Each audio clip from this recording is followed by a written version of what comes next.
चलो नेक्स्ट, कौन सा टॉपिक है? हाइपो, हाइपो क्या, कौन सा टॉपिक है? हाइपो पिट्यूटरिज्म।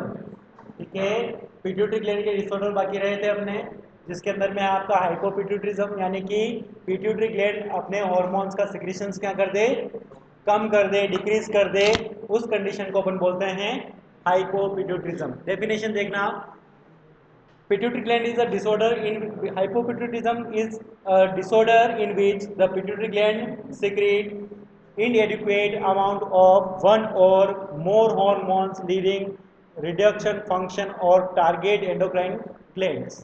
ठीक है, जैसे थायराइड के लिए क्या जिम्मेदार है आपके, थायराइड, थायराइड के लिए कौन, मतलब कौन सा हार्मोन आता है? अरे पिट्यूटरी ग्लैंड से थायराइड के लिए कौन सा हार्मोन आता है? TSH। ठीक है, thyroid stimulating hormone.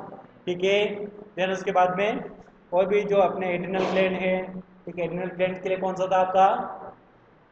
ACTH, recent में पढ़ा अपन ने। ठीक है, अगर ये हार्मोन के सिक्रीशन कम होंगे तो सारी की सारी ग्लैंड्स के साथ में भी क्या है कि दिक्कत देखने को मिलेगी। क्लियर, दिमाग में बिठा लेना, पिट्यूटरी ग्लैंड के अंदर में सिक्रीशंस क्या हो गए हैं, डिक्रीज हो गए हैं। ठीक है, पिट्यूटरी ग्लैंड के जितने भी हार्मोन हैं वो क्या हो जाएंगे अब, डिक्रीज। और पिट्यूटरी ग्लैंड के हार्मोन डिक्रीज मतलब कि एंडोक्राइन ग्लैंड का क्राइसिस शुरू होने वाला है। क्लियर, देन इसके बाद में इसके एनाटॉमी फिजियोलॉजी सिंपल सी दे रखी हैं जो कि तुम्हारे लिए दी हैं ताकि तुम खुद से पढ़ो तो तुम्हें समझ में आए। ठीक है, ये देख लेना, ये सारे हार्मोन जो है पिट्यूटरी ग्लैंड सिक्रीट करती हैं। देन उसके बाद में अपने मेन पॉइंट पे आ जाओ कि इसके कोजेज क्या क्या है, किस वजह से ऐसा होता है। सबसे पहला कोज है आपके पिट्यूटरी ग्लैंड का खुद का कोज हो तो उसको अपन बोलते हैं प्राइमरी, यानी कि पिट्यूटरी ग्लैंड खुद जिम्मेदार है इसमें। क्या क्या है, जैसे पिट्यूटरी ग्लैंड का क्या हो गया, एडिनोमा हो गया, यानी कि उसके अंदर में कोई भी ट्यूमर वगैरह डेवलप हो गई या फिर कुछ गठान बन गई, ये most common symptom. Clear, then दूसरी बात, सर्जरी करवा ली और आपने रेडिएशन थेरेपी ले ली तो उस कंडीशन में भी क्या होगा, आपके पिट्यूटरी ग्लैंड क्या हो सकती है, डैमेज हो सकती है। देन उसके बाद में माथे में कोई चोट लगी, क्योंकि पता है कि हेड के अंदर में कौन प्रेजेंट है, आपका पिट्यूटरी ग्लैंड, एक मटर के दाने के इतना है, पता तो है। ठीक है, देन उसके बाद में इन्फेक्शन है जिसके अंदर में स्पेशली कौन सा आपका, एक तो हो सकता है टीबी और दूसरा मेनिंजाइटिस। ठीक है, मेनिंजाइटिस क्या है, आपके ब्रेन की जो मेनिंजियस लेयर है उसका क्या हो जाना, इन्फेक्शन एंड इन्फ्लामेशन हो जाना, दैट्स कॉल्ड मेनिंजाइटिस। क्लियर, और इस्चेमिया। ठीक है, पेशेंट के अंदर में अगर इस्चेमिया की कंडीशन बनी है, इस्चेमिया मतलब व्हाट इज इस्चेमिया, जब क्या हो जाए, ब्लड सप्लाई डिक्रीज हो जाए और ऑक्सीजन सप्लाई डिक्रीज हो जाए, उस कंडीशन में ब्रेन में ब्लड सप्लाई और ऑक्सीजन सप्लाई डिक्रीज हुई है तो पिट्यूटरी ग्लैंड के साथ में भी क्या होगा, दिक्कत क्रिएट होगी और उस टाइम पे सिक्रीशन भी क्या हो जाएंगे, डिक्रीज। देन इसके बाद में सेकंड है आपका हाइपोथैलेमस कोज, जिसको अपन सेकेंडरी कोज बोलते हैं। पिट्यूटरी के ऊपर उसका बॉस बैठा है कौन, हाइपोथैलेमस। ठीक है, अब हाइपोथैलेमस के साथ में क्या हो सकता है, उसकी ट्यूमर बन जाए, ठीक है, इन्फ्लामेशन हो जाए या फिर उसका ट्रॉमा हो जाए। ठीक है, master of the master gland किसको बोलते हैं अपन, हाइपोथैलेमस को। और अगर पिट्यूटरी ग्लैंड का अगर हाइपोथैलेमस के साथ में कनेक्शन ब्रेक होता है तो हार्मोन का भी क्या हो जाता है, सिक्रीशन डिक्रीज हो जाता है। क्लियर, देन उसके बाद में नेक्स्ट है आपका स्पेसिफिक इंपॉर्टेंट जो आपके कोज हैं। ठीक है, जैसे एग्जांपल के लिए इसमें दे रखा है, आपका पहला कोज दे रखा है Ceyhan syndrome. What is Ceyhan syndrome, देखो देखें क्या है सीहान सिंड्रोम, अरे कब होगा ये, पोस्टमार्टम क्या होता है, व्हाट इज पोस्टमार्टम, हाँ आफ्टर डिलीवरी। ठीक है, डिलीवरी के बाद का जो टाइम ड्यूरेशन होता है दैट्स कॉल्ड पोस्टमार्टम, जिसके अंदर में ऑर्गन रिवर्ट बैक होते हैं, वापस से नॉर्मल अवस्था में आते हैं। क्लियर, और उस कंडीशन में क्या हो जाता है, क्या होता है उस टाइम पे, पिट्यूटरी ग्लैंड के अंदर में क्या हो जाएगा, इंफ्रैक्शन। ठीक है, इंफ्रैक्शन जो आपको याद है, इंफ्रैक्शन जो एमआई के अंदर में यानी कि वहां पे क्या हो जाता है, ब्लड सप्लाई डिक्रीज हो जाती है किसकी, पिट्यूटरी ग्लैंड की। अब ठीक है, यहाँ तो किसकी, हार्ट के अंदर में डिक्रीज हो रही थी इसलिए इसको मायोकार्डियल इंफ्राक्शन बोला था, लेकिन अगर पिट्यूटरी ग्लैंड के अंदर में ब्लड सप्लाई डिक्रीज हो जाए तो उसको अपन बोलते हैं पिट्यूटरी इंफ्राक्शन, जिसके अंदर में क्या होगा, नेक्रोसिस क्रिएट होगा किसका, पिट्यूटरी ग्लैंड का। क्लियर, सिंपल सिंपल चीजें समझते जाना। कॉमन किस में रहता है, ये फीमेल में, क्योंकि पोस्टमार्टम किस में होता है, फीमेल के अंदर। ठीक है, मेल में कोई पोस्टमार्टम नहीं होता तो उसमें रिस्क कम रहता है। क्लियर, देन इसके बाद में अरे नेक्स्ट और क्या है, पैथोफिजियोलॉजी। देखो देखिए पैथोफिजियोलॉजी क्या है इसकी। सबसे पहले क्या हुआ, अरे कोई भी कारण था जिसकी वजह से क्या हुआ, पिट्यूटरी ग्लैंड डैमेज हुई। ठीक है, जब पिट्यूटरी ग्लैंड डैमेज हुई तो सारे सिक्रीशन भी क्या हो गए, डिक्रीज हो गए, यानी कि सारे हार्मोन्स पिट्यूटरी के क्या हो गए, डिक्रीज। अब हार्मोन डिक्रीज हुए तो उसकी वजह से जो आपके स्टिमुलेशन ऑफ टारगेट एंडोक्राइन हैं वो भी सारे क्या हो जाएंगे, डिक्रीज। मान लेना पिट्यूटरी ग्लैंड के साथ में दिक्कत हुई, टीएसएच डिक्रीज हुआ, टीएसएच डिक्रीज हुआ तो टारगेट ग्लैंड कौन है आपके, थायराइड ग्लैंड, तो थायराइड ग्लैंड के हार्मोन्स भी क्या हो जाएंगे, डिक्रीज, यानी कि T3 T4 भी क्या हो जाते हैं, इससे डिक्रीज हो जाते हैं। ठीक है, इसके अंदर में और दे रखा है आपके हार्मोन प्रोडक्शन ऑल्सो डिक्रीज। ठीक है, कौन कौन से हार्मोन देख लो इसमें, ये दे रखा है आपके सामने, थायराइड ग्लैंड से T3 और T4 डिक्रीज होगा, एड्रिनल से कोर्टिसोल डिक्रीज होगा। ठीक है, देन उसके बाद में गोनाड्स के अंदर में आपका एस्ट्रोजन प्रोजेस्टेरोन, क्योंकि आपके जो ओवरी जो होती हैं उसके अंदर में एस्ट्रोजन और प्रोजेस्टेरोन का भी जो सिक्रीशन है वो एफएसएच करवाता है, और एफएसएच कहाँ से आता है आपके, अरे कहाँ से आता है, हवा से, पिट्यूटरी ग्लैंड से। क्लियर, देन इसके बाद में ये लीड क्या करेगा, अरे क्या करेगा इससे,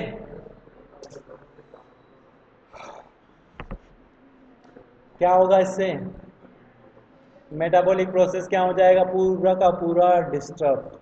ठीक है, metabolic show down and systemic dysfunction. ठीक है, कुछ भी समझ में नहीं आएगा बॉडी में चल क्या रहा है, क्योंकि एक तरीके का एक क्राइसिस ही कहलाएगा। क्लियर, ये एक ऐसा क्राइसिस है जिसके अंदर में आपके सारे के सारे हार्मोन्स क्या हो जाते हैं, डिक्रीज हो जाते हैं एक साथ।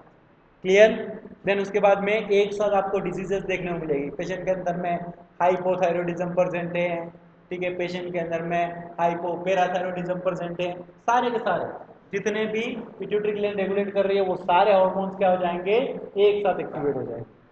देन उसके बाद में चिल्ड्रंस के अंदर में ग्लोड फेलियर होता है और एडल्ट्स के अंदर में मल्टीपल एंडोक्राइन डेफिशिएंसीज देखने को मिलती। ठीक है, बच्चों के अंदर में तो क्या हो जाएगा, बोने हैं तो बोने ही रह जाएंगे। ठीक है, पढ़ा तो है इसके बारे में, एंडोक्राइन सिस्टम के बारे में। चलो, देन इसके बाद में साइन एंड सिम्टम देखो। अरे साइन एंड सिम्टम देखो क्या क्या होगा, पेशेंट को थकान होगी, वीकनेस दिखेगी, वेट लॉस होगा, ठीक है, लॉस ऑफ एपेटाइट होगा, भूख लगना बंद हो जाएगी। देन उसके बाद में हाइपोटेंशन होगा और कोल्ड इंटॉलरेंस होगा। ठीक है, पेशेंट का वेट लॉस क्यों होगा, कारण बताओ, पेशेंट का वेट लॉस, आलसी बहू, हाइपोथायरॉयडिज्म, याद है। ठीक है, वेट लॉस क्यों हो रहा है, हाइपोथायरॉयडिज्म, याद करो। अरे गधेड़ों, क्या था, आलसी बहू मतलब फैलेगी, लेकिन यहाँ पर अपन ने उल्टा लिखा, वेट लॉस क्यों। जब तुम पढ़ रहे हो तो अपना दिमाग हर एक जगह रखो। अपने T3 T4 और एड्रिनलिन ग्लैंड सबका देखा है।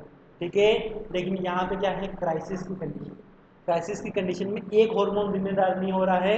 यहाँ पे adrenaline hormone sympathetic nervous system को स्टिमुलेट करेगा। सिंपैथेटिक नर्वस सिस्टम स्टिमुलेट होने पर आपकी बॉडी में ग्लूकोनियोजिनेसिस की प्रोसेस होती है, और ग्लूकोनियोजिनेसिस होता है तो हर बार क्या करता है, वेट को कम करता है। क्लियर, कल ही पढ़ा था अपन ने। नेक्स्ट,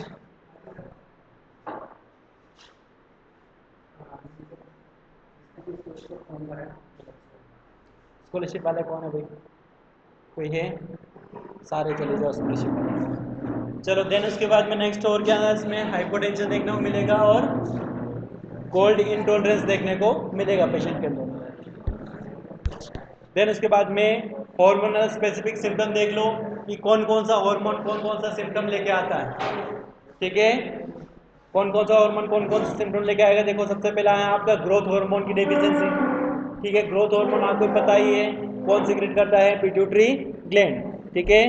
तो चिल्ड्रन के अंदर में ड्वार्फिज्म देखने को मिलता है, दो टर्मिनोलॉजी है, ड्वार्फिज्म और जाइजेंटिज्म, ठीक है। जाइजेंटिज्म में हाइट लंबी हो जाती है, ड्वार्फिज्म में बौने रह जाते हैं, क्लियर। उसके बाद में एडल्ट के अंदर में अपन ने देखा था कि क्या होगा, इसके अंदर में डिक्रीज मसल मास, ठीक है, बिल्कुल पतला दुबला सा इंसान दिखेगा, मरियल सा और थका सा। देन उसके बाद में टीएसएच की अगर डेफिशिएंसी होती है तो पेशेंट के अंदर में क्या होगा, वेट गेन होगा, अलग अलग पड़ रहे था, ठीक है। वेट गेन होगा, दूसरा कोल्ड इंटॉलरेंस होगा और ब्रेडिकार्डिया होगा, पेशेंट के अंदर में ड्राई स्किन होगा, ठीक है। वही बात करें एसीटीएच की, एसीटीएच क्या कर रहा है, आपके एड्रिनल ग्लैंड को रेगुलेट करता है। एसीटीएच होगा तो उससे क्या होगा, एड्रिनल इनसफिशिएंसी होगी, और एड्रिनल इनसफिशिएंसी की वजह से क्या होगा, आपके हाइपोटेंशन होगा, हाइपोग्लाइसीमिया होगा और वीकनेस होगी और नो हाइपर पिगमेंटेशन की कंडीशन आपको देखने को मिलेगी, ठीक है। देन उसके बाद में गोनेडोट्रोपिन के अंदर में देख लो एफएसएच और एलएच का भी सिक्रीशन कहाँ से होता है, आपके पिट्यूटरी ग्लैंड की वजह से। तो फीमेल के अंदर में होता है आपके एफएसएच एलएच की वजह से क्या होता है, आपके एमनोरिया और इनफर्टिलिटी और ब्रेस्ट एट्रोफी आपको देखने को मिलेगा, क्लियर। ब्रेस्ट का साइज कम हो जाएगा, इनफर्टिलिटी यानी कि प्रेगनेंसी कंसीव नहीं कर पाएगी। इनफर्टिलिटी की डेफिनेशन बताओ क्या है, व्हाट इज इनफर्टिलिटी। इनफर्टिलिटी की डेफिनेशन हमेशा याद रखना, जब male female sexual partner 1 year तक क्या करते हैं, सेक्सुअल इंटरकोर्स करते हैं और फिर भी प्रेगनेंसी कंसीव नहीं हो पाती हैं, तो उसको क्या बोलते हैं, अपन इनफर्टिलिटी कंसिडर करते हैं, ठीक है। देन इसके बाद में एमनोरिया आपको पता ही है क्या होता है एमनोरिया, अरे व्हाट इज एमनोरिया,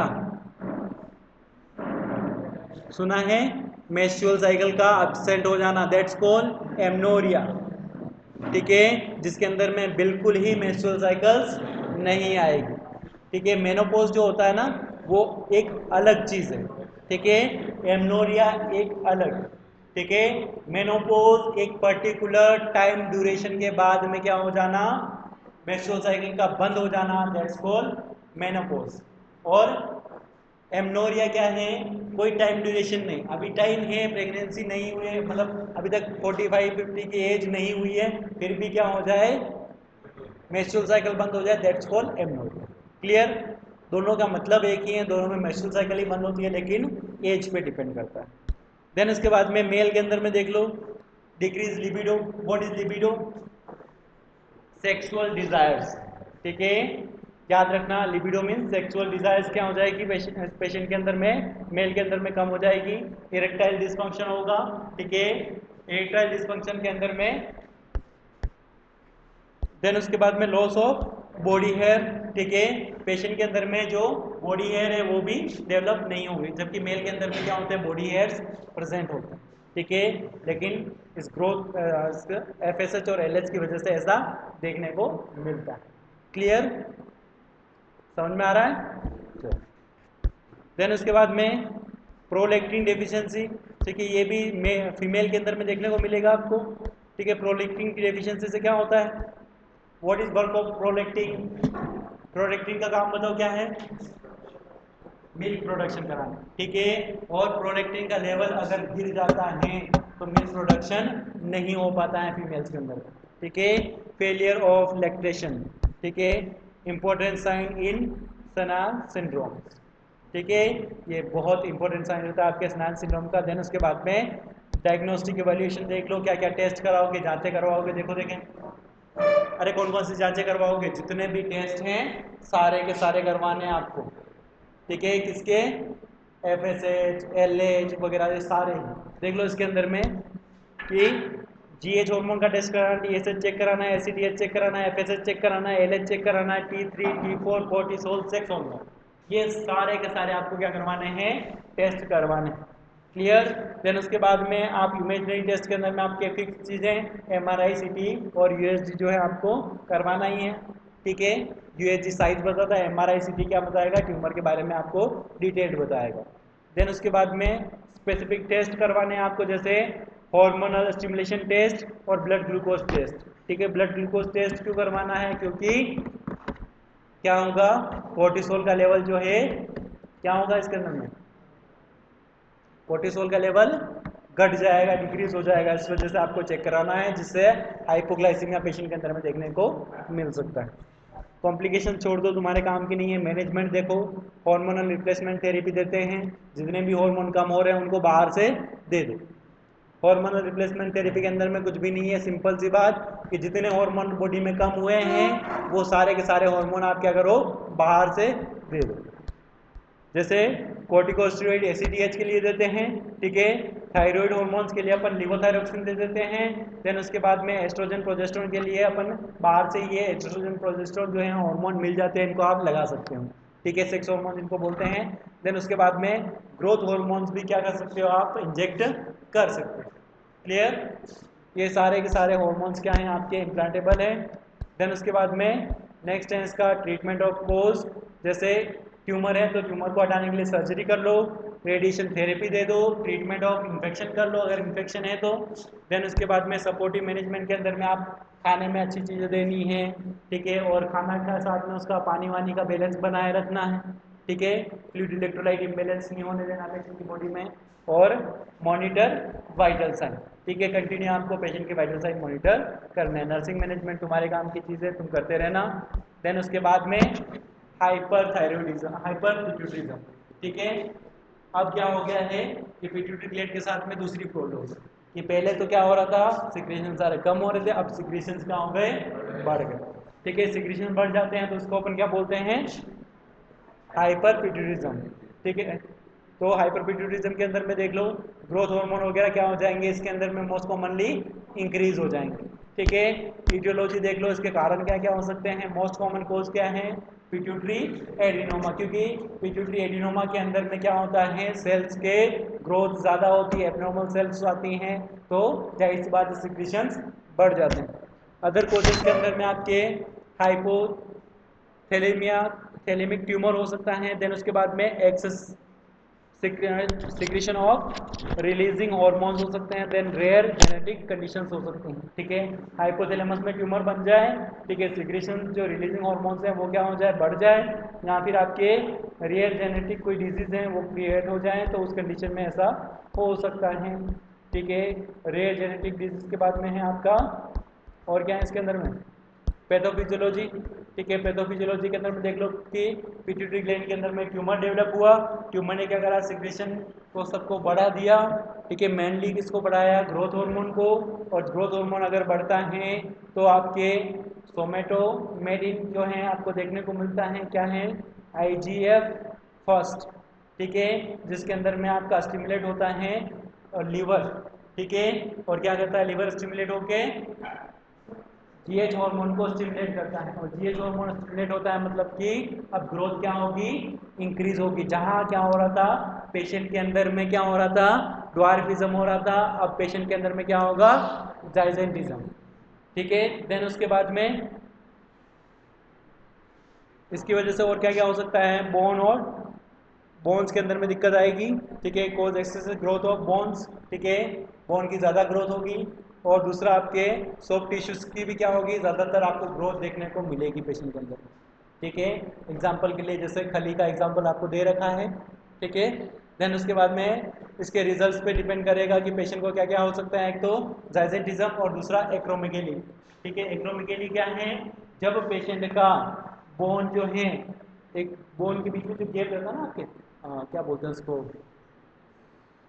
जब ग्रोथ होती है 18 साल तक आपकी ग्रोथ हो सकती है, क्योंकि उसके बीच में आपके बोन के बीच में गैप प्रेजेंट होता है, क्या बोलते हैं उस गैप को, दो आपके बोन के जो हेड पार्ट और उसके बीच में गैप रहता है, तो याद नहीं आ रहा, क्या बोलते हैं उसको,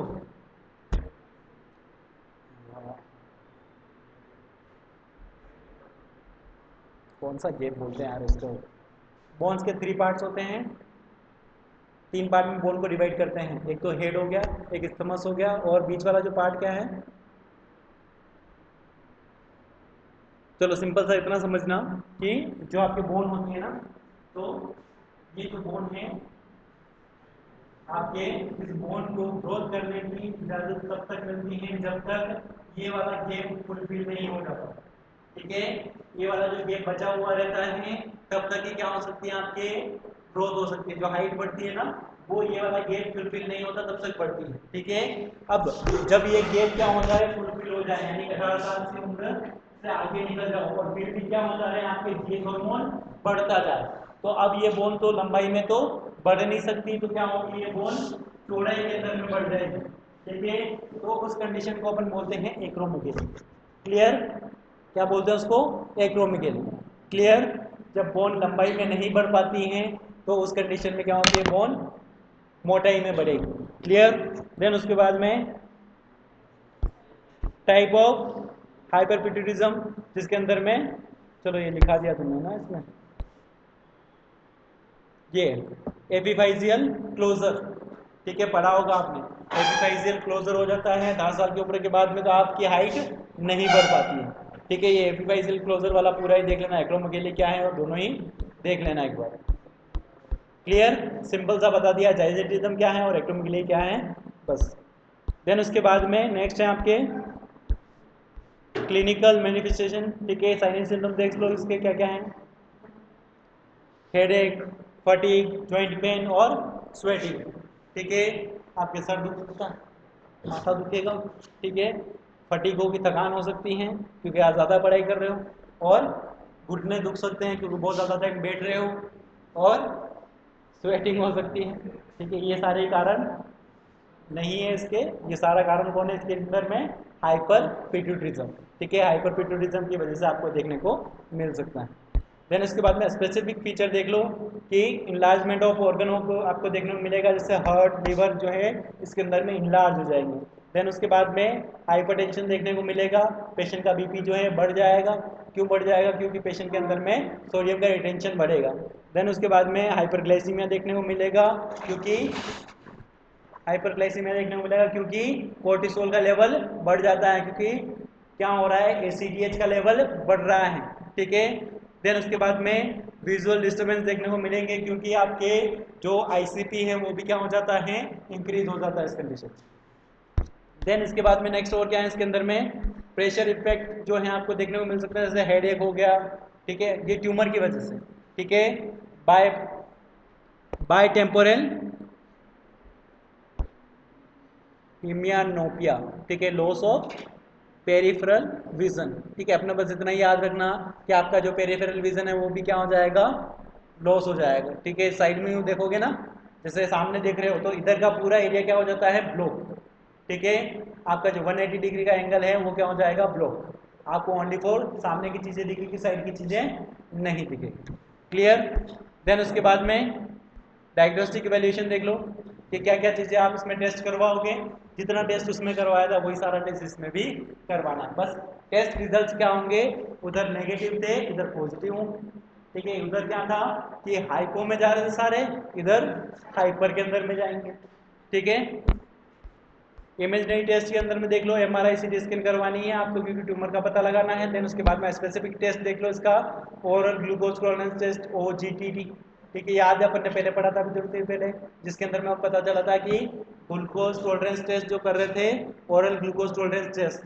ठीक है, जिससे हमको क्या पता चल रहा था कि पेशेंट को क्या है, डायबिटीज है या नहीं। ठीक है, हाइपर की कंडीशन में क्या डेवलप होता है, डायबिटीज डेवलप होता है, क्योंकि कोर्टिसोल का लेवल बढ़ता है और ब्लड ग्लूकोज कोर्टिसोल पे डिपेंड करता है, ब्लड ग्लूकोज का लेवल ज़्यादा हो जाता है, तो आपके जो इंसुलिन है इसका प्रोडक्शन भले ही कितना भी हो, लेकिन उस टाइम पे उसको इनसफिशिएंट अमाउंट में इंसुलिन मिलेगा। देन उसके बाद में मैनेजमेंट देख लो इसका, सबसे पहला है इसके अंदर में सर्जिकल मैनेजमेंट देख लो। इसके अंदर में सर्जिकल मैनेजमेंट में क्या करोगे, ट्यूमर को काट के बाहर निकाल लेना है, ट्यूमर और ट्यूमर। ठीक है, लिखा है ट्रांस स्पिनोइडल हाइपर फाइसेक्टोमी। ठीक है, जो ट्रांसस्पिनोइडल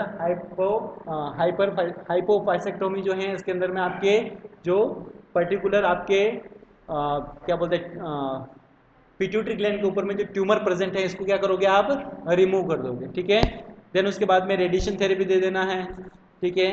मेडिकल मैनेजमेंट तो उसके अंदर में क्या करोगे, जैसे ड्रग्स जो दे सकते हो, जैसे सोमेटिनिन, एनालॉग्स ड्रग्स दे सकते हो। सोमेटोस्टेनिन क्या होता है बताना देखो, व्हाट इज सोमेटोस्टेनिन? जब आपने हाइपोथैलेमस के बारे में पढ़ा होगा तो सोमेटोस्टेरिन के बारे में पढ़ा होगा कि सोमेटोटिन हार्मोन जो है जिसके अंदर में आपके क्या क्या आता है, कौन कौन आता है, अरे कौन आता है, कौन था, ऑक्सीटोसिन और कौन था वहां पे जो आपके हाइपोथैलेमस बना रहा था उस टाइम पे, याद है, कुछ याद है? ऑक्सीटोसिन और एडीएच, कौन था, एडीएच, ठीक है। सोमेटोटिन के अंदर में आता है आपका एडीएच, एंटी डाययूरेटिक हार्मोन, ठीक है। वो जो एंटी डाययूरेटिक हार्मोन है उसको क्या करना है आपको, क्या करना है, अब बढ़ाना है घटाना है, अरे बढ़ाना है घटाना है, घटाना पड़ेगा क्योंकि ऑलरेडी सारे ही बड़े हुए हैं, बॉडी के अंदर में तो क्या है वो बढ़ा हुआ है ना एडीएच, तो उसको क्या करना है आपको कम करवाना है, क्योंकि पिट्यूटरी के अंदर में ट्यूमर था तो पिट्यूटरी तो उसका सिक्रीशन कराए जा रही थी, अब पिट्यूटरी के पास में जितना आएगा उतना वो तो बेचती जा रही है, तो उसको क्या कर दोगे आप, डिक्रीज। देन उसके बाद में डोपामिन भी एगोनिस्ट दे दोगे, क्योंकि डोपामिन एगोनिस्ट क्यों दोगे, क्योंकि डोपामिन का लेवल भी यहाँ पे आपको बढ़ा हुआ ही मिलेगा, ठीक है। वो डोपामिन की वजह से आपको क्या फील होता है, क्या फील होता है, हैप्पीनेस फील होती है, खुशी फील होती है, ठीक है। जब जब डोपामिन का लेवल बढ़ता है तो डोपामिन क्या करता है, आपको खुश रखने का काम करता है। एग्जाम्पल देख लेना इसके अंदर में, ऑक्टेरियोटाइड्स, ठीक है, इसका एक ही एग्जाम्पल दे रखा है। देन इसके बाद में नेक्स्ट आ जाओ अपने मोस्ट इंपॉर्टेंट जो एग्जाम व्यू से इंपॉर्टेंट टॉपिक है, वो है आपका शोक, ठीक है। आपका शोक नहीं है, ये शोक है, ठीक है। और शोक की कंडीशन में क्या होता है, डेफिनेशन करो, किसको बोलते हैं अपन शोक, शोक सभा में बैठने को शोक नहीं बोलते, बोलो देखें, शोक वह लाइफ थ्रेटनिंग कंडीशन है या फिर वह ऐसी कंडीशन है जिसके अंदर में क्या होता है, इनएडिक्वेट टिश्यू परफ्यूजन होता है, ठीक है। और ऑक्सीजन सप्लाई क्या हो जाती है, सेल्स की डिक्रीज हो जाती है, ठीक है, जिसकी वजह से आपके ऑर्गन क्या हो जाते हैं, डिसफंक्शन हो जाते हैं, काम करना बंद कर देते हैं, तो उसको अपन क्या नाम दे देते हैं, ठीक है। एक ऐसी लाइफ थ्रेटनिंग कंडीशन जिसमें आपके जो ऑर्गन है इन तक ऑक्सीजन और ब्लड सप्लाई पहुंचना कम हो जाए, डिक्रीज हो जाए, ठीक है। आपके जो टिश्यू है उनके पास में ऑक्सीजन और आपके ब्लड सही से नहीं पहुंचे, इनसफिशिएंट अमाउंट में ब्लड जाए, इनसफिशिएंट अमाउंट में ऑक्सीजन जाए टिश्यू के पास में, उस कंडीशन को अपन क्या नाम देते हैं, क्या नाम देते हैं, शोक। क्लियर, दिमाग में बैठ गया। टिश्यू के पास में ऑक्सीजन और ब्लड की सप्लाई क्या हो जाए, क्या हो जाए, इनएडिक्वेट हो जाए, कम हो जाए, डिक्रीज हो जाए, तो उसको अपन नाम देते हैं शोक, सिंपल वर्ड। चलो टाइप ऑफ शोक के बारे में बात करें तो कौन कौन से टाइप के शोक हैं, देखो देखें, अरे टाइप ऑफ शोक के बारे में समझो, देखो बेसिक में सिंपल तरीके से याद करवाता हूँ तो कर लो कि पहला है आपका हाइपोवोलेमिक शोक, ठीक है, सिंपल से याद रखना, हाइपोवोलेमिक शोक जो अकेला ही शोक है, इसके अंदर में कोई टाइप नहीं है, ठीक है, जिसके अंदर में सिंपल सा आपके क्या हो जाता है, फ्लूइड लेवल बॉडी में कम हो जाता है, ठीक है। किसी को दस्त लग गई, उल्टी हो गई तो उस कंडीशन में फ्लूइड लेवल गिर गया, चोट लग गई तो फ्लूइड लेवल गिर गया, ये सारी कंडीशन क्लियर।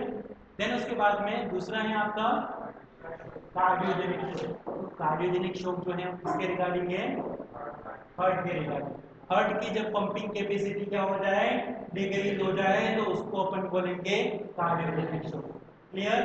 देन उसके बाद में तीसरा है आपका कौन सा, डिस्ट्रीब्यूटिव शोक, इसके अंदर में इसके मल्टीपल टाइप, डिस्ट्रीब्यूटिव शोक के अंदर में इसके वापस एबीसी करके टाइप दे रखे हो, बोल देंगे कौन कौन से टाइप, कौन सा, पहला सेप्टिक शोक, सेप्टिक शोक मतलब ब्लड के अंदर में कोई इंफेक्शन लगा जिसकी वजह से आपको शोक की कंडीशन क्रिएट, क्लियर।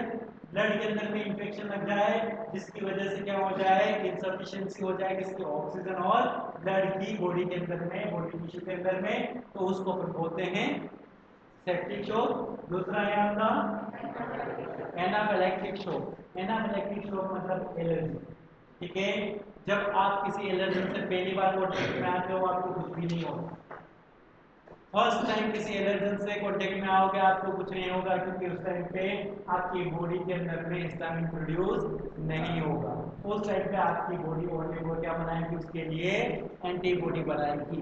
लेकिन जैसे ही वो सेकंड टाइम आपके कांटेक्ट में आता है तो उस कंडीशन में क्या होता है, आपकी बॉडी के अंदर में हिस्टामिन बनना शुरू हो जाता है।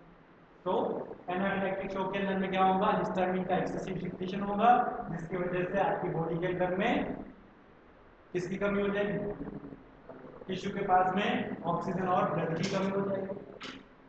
क्लियर। देन उसके बाद में न्यूरोजेनिक शॉक। बताओ देखिए न्यूरोजेनिक शॉक किसको बोलते हैं, नाम में मतलब छिपा हुआ, बताओ देखिए क्या है। स्पाइनल कॉर्ड की पोज बता दीजिए। नर्वस, बताओ भाई तुम किसका इंतजार कर रहे हो, न्यूरॉन से जुड़ी हुई बात कर रहे हैं, लिखा है तुम्हारे सामने फिर भी तुम बोल नहीं पा रहे तो कैसे लिखोगे, बताओ। हाँ, डेफिनेशन पढ़ो भाई, क्या लिखा है, क्या बात कर रहे हो।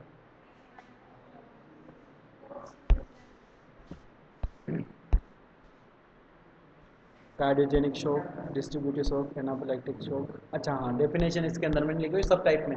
चलो छोड़ो, ठीक है, उतना दिमाग में करो। सिंपल सी बात है, न्यूरोजेनिक शॉक ऐसी कंडीशन होती है जिसके अंदर में आपके जो नर्व सेल्स जो है वो क्या हो जाते हैं, ब्लॉक हो जाते हैं। ठीक है, नर्व सेल ब्लॉक होंगे जिसकी वजह से क्या होगा, आपके जो आगे से आगे नर्व ट्रांसमिशन है वो ब्लॉक होगा, और नर्व ट्रांसमिशन ब्लॉक होने से क्या होगा, आपके जो बॉडी के अंदर में जो टिश्यूज हैं उनके पास में न्यूरॉन से आपके कोई भी सिग्नल ट्रांसमिशन नहीं होगा, तो वो खुद क्या कर देंगे, काम करना बंद कर देंगे। ठीक है, तो उस कंडीशन को अपन क्या कंसीडर करते हैं, न्यूरोजेनिक शॉक। क्लियर।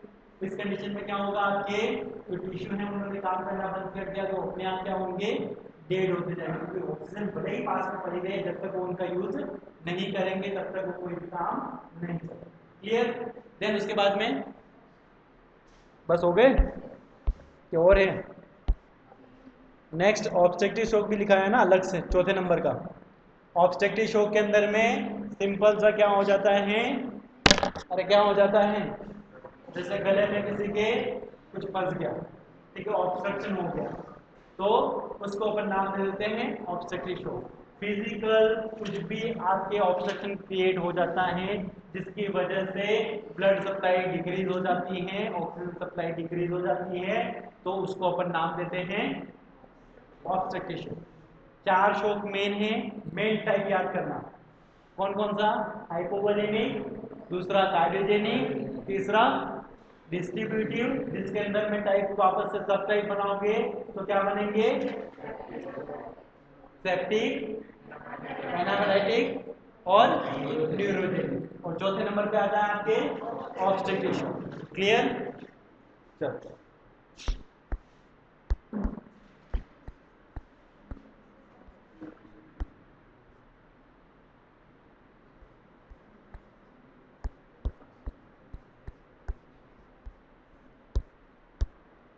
ये देख लो, ऑब्स्ट्रक्टिव शॉक में क्या होता है, कोई भी ऑब्स्ट्रक्शन हुआ जिसकी वजह से कार्डियक आउटपुट क्या हो गया, डिक्रीज हो गया।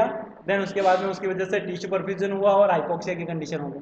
सिंपल पैथोफिजियोलॉजी, कुछ भी ज़्यादा याद करने की जरूरत नहीं है। सिंपल सा ऑब्स्ट्रक्शन हुआ, कार्डियक आउटपुट डिक्रीज, और उसकी वजह से क्या हो गया, आपके टिश्यू परफ्यूजन, और टिश्यू परफ्यूजन की कंडीशन में हाइपोक्सिया क्रिएट होता है। क्लियर। देन इसके बाद में नेक्स्ट है आपका साइन एंड सिम्टम। देख लो इसके साइन एंड सिम्टम में क्या क्या है, अरे साइन एंड सिम्टम क्या क्या है, हाइपोटेंशन, टेकिकार्डिया और डिस्टेंडेड नेक वेन्स। ठीक है, आपको पता ही है कि ये जो नेक वेन जो है वो कौन सी हो जाती है आपके डिस्टेंट देखने को मिलती है, जुगुलार वेन जो जिसको बोलते हैं अपन, ठीक है। देन उसके बाद में चेस्ट पेन, डिस्निया वगैरह आपको देखने को मिलेगा पेशेंट के अंदर में, ठीक है। और उसके बाद में इसी का मैनेजमेंट भी दे रखा है, थोड़ा सा देख लो क्या मैनेजमेंट में दे रखा है। मैनेजमेंट के अंदर में दे रखा है रिमूव ऑब्स्ट्रक्शन, दूसरा ऑक्सीजन थेरेपी दे दो, और इमरजेंसी प्रोसीजर कर लो जैसे कि नीडल डीकम्प्रेशंस, ठीक है। जैसे गले में कुछ फंस गया है, ठीक है, यहाँ पे गले में फंस गया, तो अब यहाँ से आप क्या नहीं कर सकते, आगे ऑक्सीजन नहीं ले पा रहे हो, ठीक है। तो उस कंडीशन में क्या कर दिया आपने, ओपनिंग करके टेक्योस्टोमी कर लिया, या फिर नीडल जो आपके डीकम्प्रेशन है उसका यूज कर सकते हैं। नीडल डीकम्प्रेशन में कुछ भी नहीं है, टेक्योस्टोमी नहीं बना सकते, इमरजेंसी है, तो आपने सिरिंज के आगे नीड लगाया, 18 गोज का नीड लगा के डायरेक्ट क्या करा आपने, इस ट्रेकिया के अंदर में इंसर्ट कर दिया और उसको ओपन कर दिया, ठीक है। जिससे क्या होगा, एक बार के लिए पेशेंट को क्या मिल जाएगा, एयर मिल जाएगा, तो उससे वो पेशेंट बच जाएगा, बस इतना। तुम में ये आगे का पेज सही आ रहा है या फिर डिस्टर्ब हो रखा है, डिस्टर्ब हो रखा है।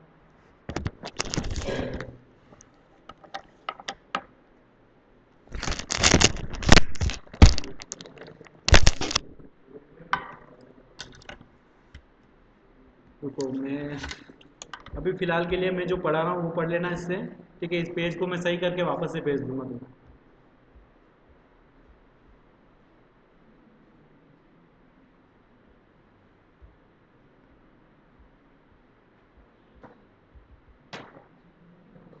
पेज नंबर कौन सा है,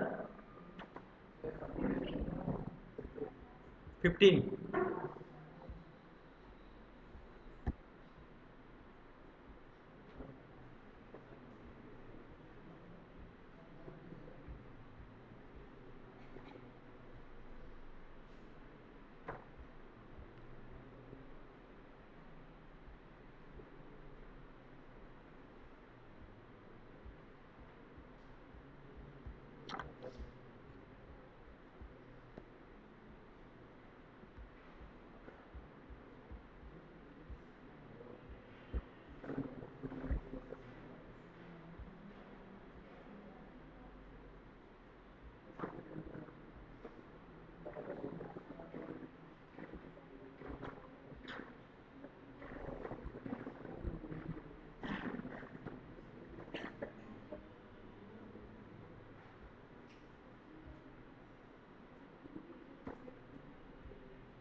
अच्छा, इसके अंदर में इंडेक्स है, इसको छोड़ दो, कोई दिक्कत नहीं है, ठीक है। इसके अंदर में सिंपल सा कुछ भी नहीं था, जो अपने शौक पढ़े ना उन्हीं को अपन ने क्या कर रखा था, इंडेक्स के अंदर में सेट करा है, ठीक है। इंडेक्स बना के उसके अंदर में शौक, शौक के टाइप, पोज, उसके बाद में उसके मतलब स्किन का उस टाइम पे क्या है आपके रिएक्शन दिखेगा, उसके बाद में पल्स क्या रहेगी उसके अंदर में, और उसके फीचर्स क्या देखने को मिलेंगे, मतलब साइन एंड सिम्टम्स क्या देखने को मिलेगा, उन सबको जो ऊपर लिखा हुआ है उसी को एक इंडेक्स के अंदर में सेट करके रखा था, ठीक है।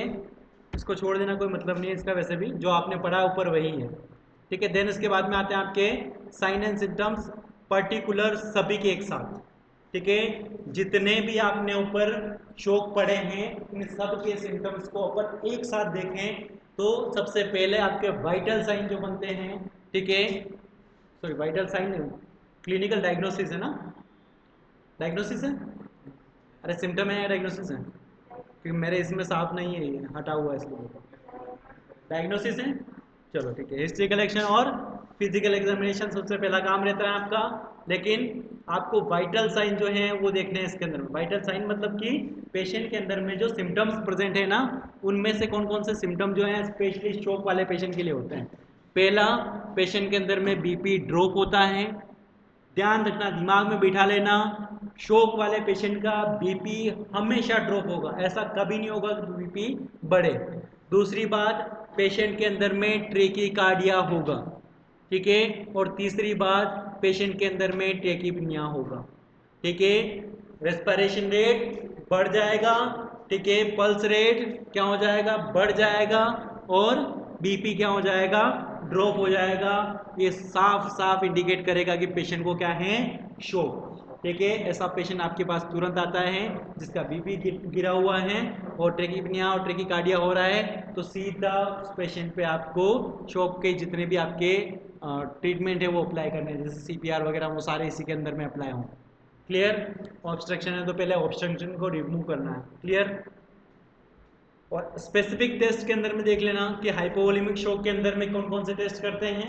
ठीक है, पेशेंट का क्या चेक करते हो, एक तो एचबी क्योंकि हीमोग्लोबिन कम हो गया, एनीमिया की कंडीशन हो सकती है। दूसरा sign of dehydration. Sign of dehydration में बताओ कौन कौन से साइन होते हैं डिहाइड्रेशन के। अरे डिहाइड्रेशन का अर्ली साइन कौन सा होता है? डिहाइड्रेशन में क्या क्या साइन आते हैं? ड्राई स्किन, ठीक है, ड्राई माउथ, ड्राई लिप्स, ठीक है, देखने को मिलते हैं। ठीक है, और पेशेंट के अंदर में डिप्सिया, पॉलीडिप्सिया भी देखने को मिलता है, बहुत ज़्यादा प्यास लगती है पेशेंट को। क्लियर? देन उसके बाद में कार्डियोजेनिक शॉक की बात करें तो पेशेंट के अंदर में क्या देखोगे आप? ईसीजी देखोगे उसका, और कार्डियक एंजाइम जो है वो भी चेक करोगे। कार्डियक एंजाइम में कौन से बायोमार्कर से याद करो, कौन सा? ट्रोपोनिन आई और ट्रोपोनिन टी। ठीक है, क्योंकि उस टाइम पे मसल डैमेज होगा, जाहिर सी बात है, ऑक्सीजन नहीं जा रही है तो मायोकार्डियल मसल्स क्या करेगी? डैमेज होगी, और उस टाइम पे जब डैमेज होती है तब क्या भेजती है वो? ट्रोपोनिन आई और ट्रोपोनिन टी। ठीक है, देन उसके बाद में ऑब्स्ट्रक्टिव शॉक की बात करें तो सीटी स्कैन, इको और जो भी डिटेक्शन ऑब्स्ट्रक्शन के लिए कर सकते हैं वो करेंगे। ठीक है, सीटी, एमआरआई, सीटी स्कैन, ठीक है, ये सारे ही टेस्ट करके आप क्या कर सकते हो? ऑब्स्ट्रक्शन का पता लगा सकते हो। ठीक है, एंजियोग्राफी के इसके अंदर में इंक्लूड रहता है। क्लियर? देन उसके बाद में आते हैं आपके डायग्नोस्टिक इंडिकेटर्स। ठीक है, कब आपको डायग्नोसिस करना है। अब ये भी समझ लो कि हर कभी डायग्नोसिस नहीं करना है। डायग्नोसिस कब करने की कंडीशन है? तो पहली बात, जब पेशेंट का बीपी कितना हो जाए?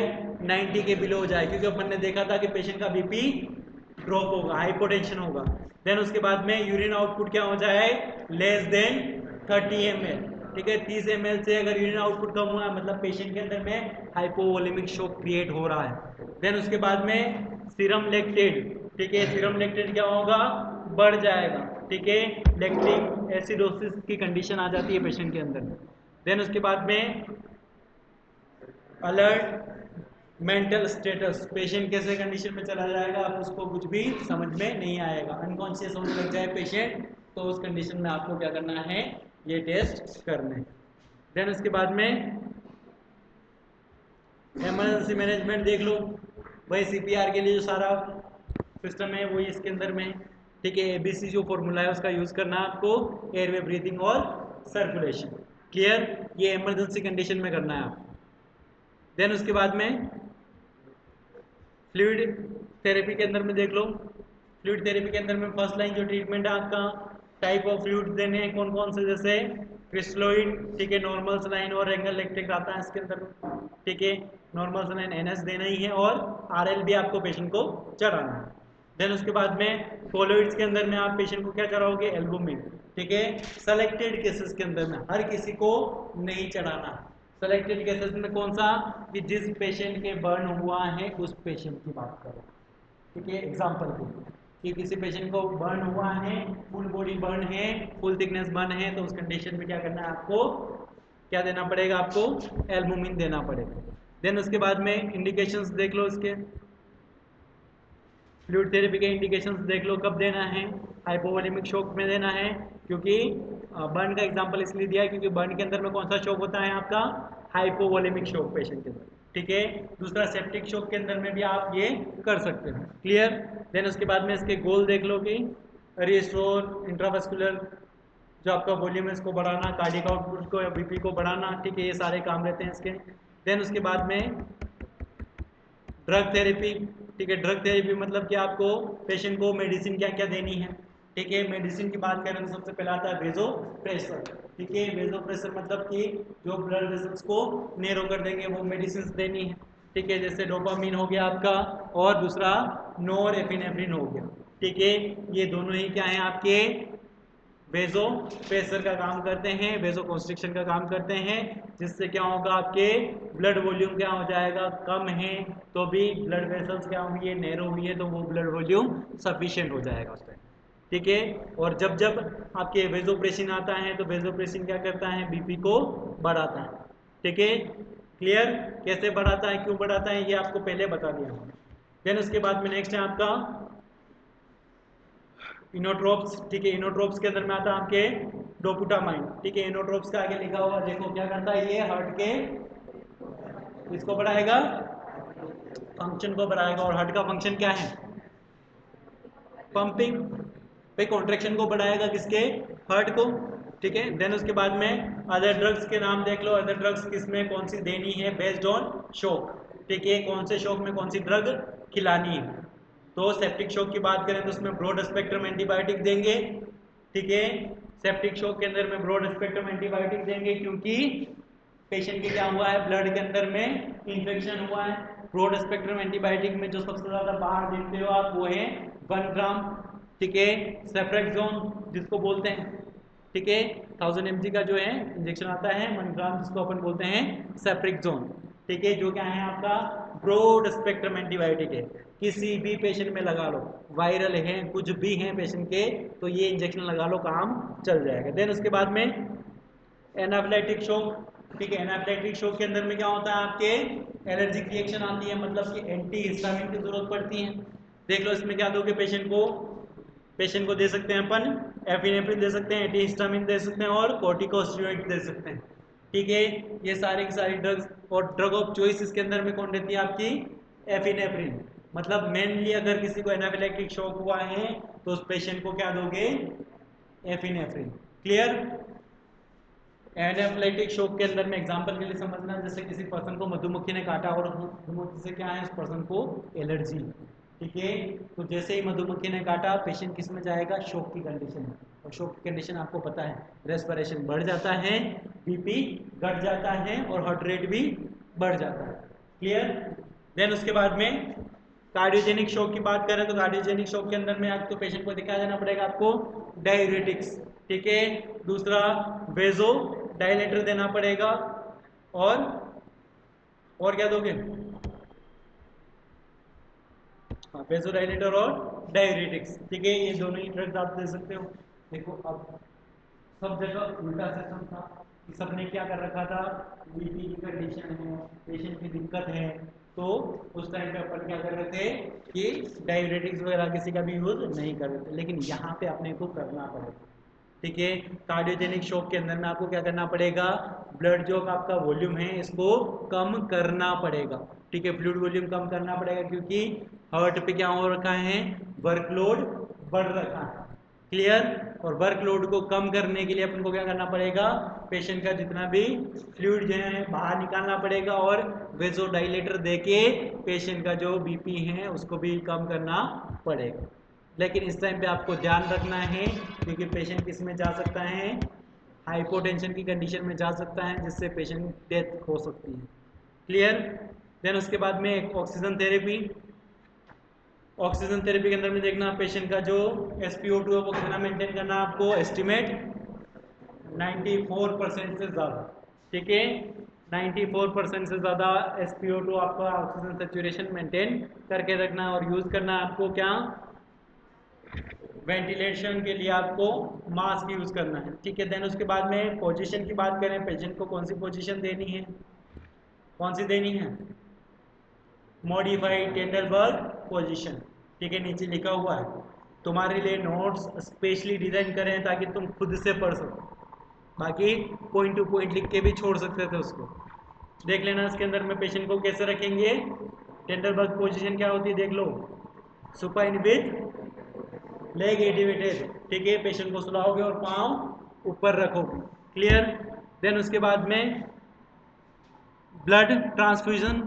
ठीक है, पेशेंट को अगर ब्लड की जरूरत है ब्लड ट्रांसफ्यूजन करना है क्योंकि जैसे हाइपोवोलेमिक शॉक है ना तो उसके अंदर में ब्लड की जरूरत पड़ेगी। ठीक है, एनीमिया का पेशेंट है तो ब्लड की जरूरत पड़ेगी। देखो हेमरेजिक शॉक के अंदर में करना पड़ेगा, सीवियर एनीमिया के अंदर में आपको पेशेंट को ब्लड चढ़ाना पड़ेगा। देन उसके बाद में मॉनिटरिंग। मॉनिटरिंग के अंदर में सिंपल सा आपके जो वाइटल साइन वगैरह ये मॉनिटर करने हैं वही सारी चीज़ें। ठीक है, ऑक्सीजन सेचुरेशन देखना है। ठीक है, सेंट्रल विनस प्रेशर कितना है वो भी चेक करना है। और यूरिन आउटपुट उसका 30 ml से ज़्यादा है कि नहीं वो भी चेक करना है। 30 ml से कम है तो दिक्कत हो सकती है। देन उसके बाद में specific management based on type, ठीक है, आपके पर्टिकुलर टाइप के हिसाब से स्पेसिफिक मैनेजमेंट देख लो। हाइपोवोलेमिक शॉक है तो पेशेंट को आईवी फ्लूइड दो, ब्लड ट्रांसफ्यूजन करो और कंट्रोल क्या करनी है उसकी ब्लीडिंग, ठीक है। हाइपोवोलेमिक शॉक के अंदर में इन चीज़ों का ध्यान रखना है, ठीक है। देन उसके बाद में कार्डियोजेनिक शॉक की बात आती है तो पेशेंट को क्या करना है, आइनोट्रोप्स देने हैं, दूसरा ऑक्सीजन देना है और ट्रीट करना अगर एमआई है तो, ठीक है। देन उसके बाद में सेप्टिक शॉक की बात आती है तो इस कंडीशन में इन्फेक्शन किस में है, आपके ब्लड में, तो एंटीबायोटिक दे देनी है, आईवी फ्लूइड देना है और वेजो प्रेशर देना है, ठीक है। देन उसके बाद में एनाफिलैक्टिक शॉक की बात करें तो एफिनेफ्रिन देना है और एयरवे सपोर्ट देना। ऑब्स्ट्रक्शन की बात करें तो पेशेंट को नीडल डिस्कम्प्रेशन देना है और दूसरा सर्जरी परफॉर्म करनी है, क्लियर। अब आता है नेक्स्ट आपका फ्लूइड इलेक्ट्रोलाइट इम्बैलेंस, ठीक है। फ्लूइड इलेक्ट्रोलाइट इम्बैलेंस के अंदर में आपके बहुत ज़्यादा टॉपिक हैं, सारे के सारे देखना, ठीक है। सबसे पहला टॉपिक है आपका सोडियम का इम्बैलेंस, ठीक है। देखो 4 टॉपिक मेन है आपके, सोडियम, पोटेशियम, मैग्नीशियम और कैल्शियम, ठीक है। सोडियम का हाइपरनाइट्रोमिया, हाइपरनाइट्रीमिया और हाइपोनाइट्रीमिया, ठीक है। और आपके उसके बाद में आता है पोटेशियम का हाइपरकैलिमिया और हाइपोकैलिमिया, ठीक है। देन उसके बाद में आता है आपके मैग्नीशियम या कैल्शियम, ठीक है। कैल्शियम का हाइपरकैल्सीमिया और हाइपोकैल्सीमिया। देन उसके बाद में आता है आपका मैग्नीशियम, मैग्नीशियम का भी हाइपरमैग्नीशियमिया और हाइपोमैग्नीशियम। ये चारों के 4 टॉपिक अपन पढ़े, ठीक है। सबसे पहला है आपका इसके अंदर में सोडियम। सोडियम का नॉर्मल लेवल आपको पता होना चाहिए कि 135 to 145 milliequivalent per litre जो है आपकी बॉडी के अंदर में नॉर्मल लेवल होता है। अगर इससे बड़ा, ठीक है, किससे 145 से ज़्यादा हुआ तो हाइपरनाइट्रीमिया और 135 से कम हुआ तो हाइपोनाइट्रीमिया। चलो सबसे पहला है आपका हाइपोनाइट्रीमिया, ठीक है। हाइपोनाइट्रीमिया की बात करें तो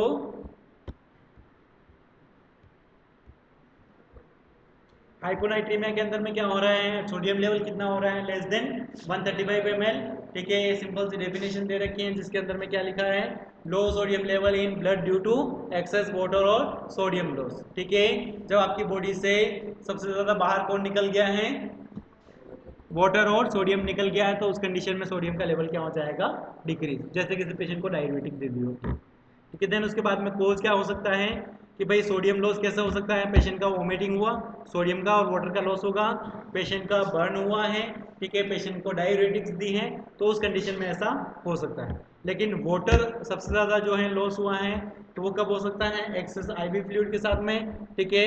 देन उसके बाद में सिंड्रोम है आपका इनएप्रोप्रिएट एडीएच का, SIADH, ठीक है, syndrome of inappropriate ADH, clear. यानी कि आपकी बॉडी के अंदर में जब एडीएच का सिक्रीशन कम हो जाए, एडीएच बनना बंद हो जाए, उस कंडीशन में ऐसा होता है। देन उसके बाद में रीनल फेलियर की कंडीशन हो कि भाई आपकी किडनी क्या हो गई है, खराब, ठीक है, किडनी खराब हो गई है तो सोडियम का कुछ पता ही नहीं चल रहा है, कितना बाहर जा रहा है कितना अंदर रुक रहा है, ठीक है। तो उस कंडीशन में ऐसा हो सकता है। देन उसके बाद में पैथोफिजियोलॉजी देख लो इसकी, सोडियम डिक्रीज होगा तो प्लाज्मा ऑस्मोलैरिटी क्या हो जाएगी, डिक्रीज हो जाएगी। देन उसके बाद में वाटर शिफ्ट हो जाएगा कहाँ पे, सेल के अंदर में, क्योंकि अब तक कहाँ घूम रहा था, ब्लड के अंदर, अब ब्लड से सेल में चला गया वाटर, तो वाटर की कमी कहाँ हो गई, ब्लड के अंदर में, ठीक है। देन उसके बाद में कोज करेगा ये सेल स्वेलिंग और स्पेशली किसमें, ब्रेन सेल्स के अंदर में, और सेरिब्रल एडिमा भी कोज करेगा, ठीक है। सिंपल सा समझ में आया कि आपके हाइपोनाइट्रीमिया में क्या होगा, आपके क्या होगा, सोडियम कम हो जाएगा जिससे आपका ऑस्मोलैरिटी क्या हो जाएगा, बढ़ जाए, डिक्रीज हो जाएगा, जिससे क्या हो जाएगा, आपके जो वाटर है वो बाहर था वो कहाँ चला गया, अब सेल के अंदर, और आपके जो ब्लड है इसके अंदर में क्या हो जाएगा, वाटर का और सोडियम का लेवल क्या हो जाएगा, एकदम से डिक्रीज, क्लियर। और वाटर और सोडियम का लेवल डिक्रीज हुआ तो इससे क्या होगा, सेल स्वेलिंग होगी, और स्पेशली किसमें, ब्रेन सेल्स के अंदर में, और ब्रेन सेल्स में इसका दिक्कत हुई तो क्या होगा, आपके सेरेब्रल एडिमा डेवलप होगा। ये वर्स्ट कंडीशन में पेशेंट की इसकी डेथ भी हो सकती है इससे, क्लियर। देन उसके बाद में साइन एंड सिम्टम्स देख लो। साइनस दर्द क्या है, एडिमा हुआ है माथे में, तो दर्द भी कहाँ होगा, माथे में, ठीक है, हेडेक होगा। देन उसके बाद में कंफ्यूजन होगा, नोजिया वोमिटिंग होगी, मसल क्रैम्प्स होंगे, सीजर्स आएंगे पेशेंट को, और कोमा में जा सकता है पेशेंट, ठीक है, और end of the time RIP में भी जा सकता है। देन इसके बाद में डायग्नोसिस देख लो इसका, सीरम सोडियम लेवल चेक करना है आपको। देन उसके बाद में सीरम ऑस्मोलैरिटी चेक करनी है, यूरिन सोडियम लेवल चेक करना है, यानी कि आपके यूरिन के अंदर में तो सोडियम नहीं आ रहा है। यूरिन के साथ में सोडियम कब जाएगा, जब पेशेंट का रीनल फेलियर होगा, क्लियर। देन उसके बाद में मैनेजमेंट देख लो उसका, मैनेजमेंट के अंदर में माइल्ड की कंडीशन में आपको फ्लूइड रिससिटेशन देना है, यानी कि पेशेंट का क्या करना है, आपको फ्लूइड लेवल इंक्रीज करना है। और मॉडरेट कंडीशन में क्या करना है, आपको सोडियम इंटेक क्या कर देना है पेशेंट का, सोडियम इंटेक क्या कर देना है पेशेंट का, बढ़ा देना है। देन उसके बाद में ओरल सोडियम,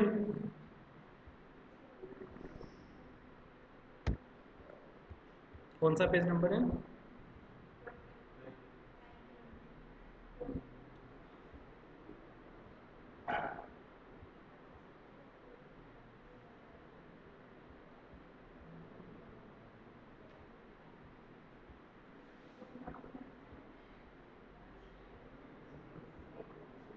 चलो मॉडरेट के अंदर में क्या करोगे, ओरल सोडियम इंटेक बढ़ा दोगे। सीवियर कंडीशन में क्या करोगे आप, हाइपरटोनिक सलाइन दोगे, जैसे NS3%। आपने एक देखी होगी NS की बोतल आती है नॉर्मल, आपने जो NS की बोतल आती है, ठीक है, देखिए ना NS, ठीक है, उसके अंदर में आता है 9%, ठीक है, लेकिन जो अपन बात कर रहे हैं, सॉरी 0.9%, ठीक है, सोडियम आता है उसके अंदर। लेकिन अब पेशेंट के अंदर में सोडियम का लेवल एक्सट्रीम कम हो गया है, तो उस कंडीशन में वो 0.9% कोई भी काम का नहीं रहेगा। अब आपको क्या करना पड़ेगा, 3% सलाइन देना पड़ेगा, ठीक है। तो आप NS 3% लगाओगे, जिससे क्या हो जाएगा, सोडियम का लेवल इंक्रीज हो जाएगा। देन उसके बाद में मॉनिटर न्यूरोलॉजिकल स्टेटस जो है कंटिन्यूस आपको मॉनिटर करना है, क्योंकि पेशेंट के सेरिब्रल क्या है सेरिब्रल एडिमा है, ठीक है। देन उसके बाद में नेक्स्ट आता है आपका हाइपर नाइट्रीमिया, ठीक है। हाइपर नाइट्रीमिया के अंदर में क्या होगा, 145 मिली इक्विवेलेंट पर लीटर से क्या हो जाता है, सोडियम का लेवल ज़्यादा हो जाता है, ठीक है। जब इससे ज़्यादा होता है तो क्या होगा, अरे क्या होगा इसके अंदर में, high sodium level due to water loss और एक्सेस सोडियम इंटेक, ठीक है। पानी तो यहाँ पे भी बाहर जा ही रहा है, लेकिन अब इस कंडीशन में आपने क्या कर दिया कि नमक खा लिया ज़्यादा और सोडियम खा लिया ज़्यादा, तो उस कंडीशन में क्या होगा, पेशेंट के अंदर में हाइपर नाइट्रीमिया की कंडीशन अकर होगी। और कोज क्या क्या है इसके अंदर में, जैसे पेशेंट का वाटर लॉस होता है। देखो एक चीज़ याद रखना, कभी मत भूलना कि सोडियम और वाटर का रिलेशन कुछ ऐसा है कि सोडियम जहाँ जहाँ जाता है उसके साथ में कौन जाता है, वाटर। लेकिन जहाँ जहाँ वाटर जाता है वहाँ सोडियम कभी नहीं जाता, ठीक है। सोडियम को वाटर फॉलो करता है, लेकिन वाटर को सोडियम फॉलो नहीं करता है, क्लियर। देन इसके बाद में डिहाइड्रेशन और exercise, excessive sweating, diabetes insipidus, in condition में क्या होगा, आपके क्या होगा, वाटर लॉस होगा, जिससे आपके हाइपरनाइट्रीमिया देखने को मिल सकता है। सोडियम गेन कब कंडीशन में हो सकता है, जब आपने सॉल्ट खादा ज़्यादा खा लिया हो, ठीक है, नमक की रोटियां बनाई और खा ली। देन उसके बाद में हाइपरटोनिक आईवी फ्लूइड दे दिया, अगर किसी पेशेंट को बहुत ज़्यादा NS चढ़ा दिया आपने, या फिर NS 3% जब उसको कुछ भी नहीं था तब चढ़ा दिया आपने, तब क्या होगा, पेशेंट के अंदर में एक कंडीशन क्रिएट हो सकती है। देन उसके बाद में पैथोफिजियोलॉजी देखो इसकी, क्या होगा इसके अंदर में, सोडियम इंक्रीज हुआ, जिससे क्या होगा, प्लाज्मा ऑस्मोलैरिटी क्या हो जाएगी, बढ़ जाएगी। और अब क्या होगा, इसकी वजह से वाटर फिर भी क्या करेगा, सेल्स के अंदर में शिफ्ट होगा। तो तब भी शिफ्ट हो रहा था और अब भी शिफ्ट हो रहा है, ठीक है, आउट ऑफ सेल्स, सॉरी हाँ, sodium shift, water shift out of the cell, ठीक है, अब बाहर आ रहा है। देन उसके बाद में कोज सेल श्रिंकिंग, ठीक है, उल्टा होगा इसका। अब सेल से सोडियम, सेल से वाटर बाहर आया, मतलब कि वाटर की कमी कहाँ होगी इस बार, सेल के अंदर में। और सेल से अगर वाटर बाहर निकल जाता है तो सेल क्या हो जाएगी, श्रिंक हो जाएगी, और श्रिंक होने से क्या होगा, ब्रेन सेल्स के अंदर में क्या होगा स्पेशली, अरे क्या होगा, न्यूरोलॉजिकल सिम्टम्स देखने को मिलेंगे, क्योंकि सेल्स क्या होगी अब डिस्ट्रॉय होना स्टार्ट होगी। सेल श्रिंक हुई है तो क्या होगा, सेल डिस्ट्रॉय होगी, और जब ब्रेन सेल्स डिस्ट्रॉय होती हैं तो पेशेंट के अंदर में न्यूरोलॉजिकल सिम्टम्स आपको देखने को मिलते हैं। सिम्टम्स देख लो कौन कौन से। पहला तो पेशेंट को बहुत ज़्यादा रस लगेगी, देन उसके बाद में ड्राई माउथ रहेगा, रेस्टलेसनेस रहेगी, इरिटेबिलिटी रहेगी, और कंफ्यूजन होगा, और सीजर्स की कंडीशन आपको देखने को मिल सकते हैं। डायग्नोस्टिक इवैल्यूएशन के अंदर में देख लो, इसके अंदर में सिंपल सा आपको सोडियम चेक करना है और सीरम ऑस्मोलैरिटी भी आपको चेक करनी है, ठीक है।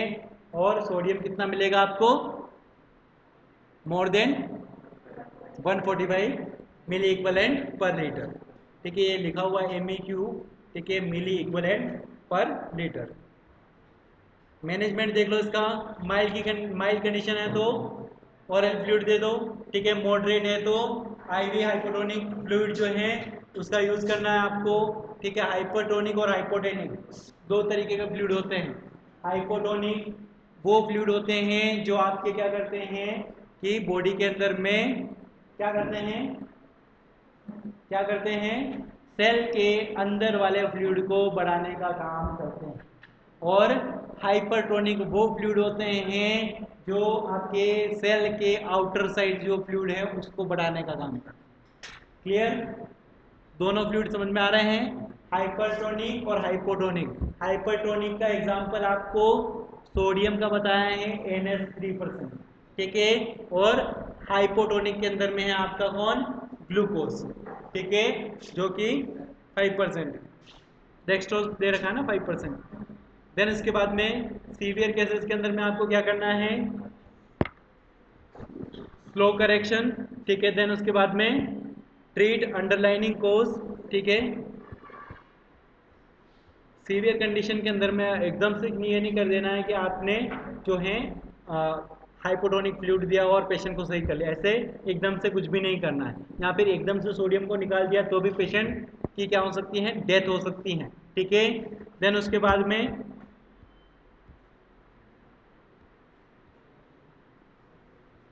नेक्स्ट कौन सा है, हाइपरकेलेमिया, ठीक है। अब पोटेशियम की बात करते हैं। पोटेशियम का नॉर्मल लेवल देख लो, नॉर्मल लेवल कितना होता है, अरे कितना होता है नॉर्मल लेवल ऑफ पोटेशियम, कम से कम तो कितना, अरे कितना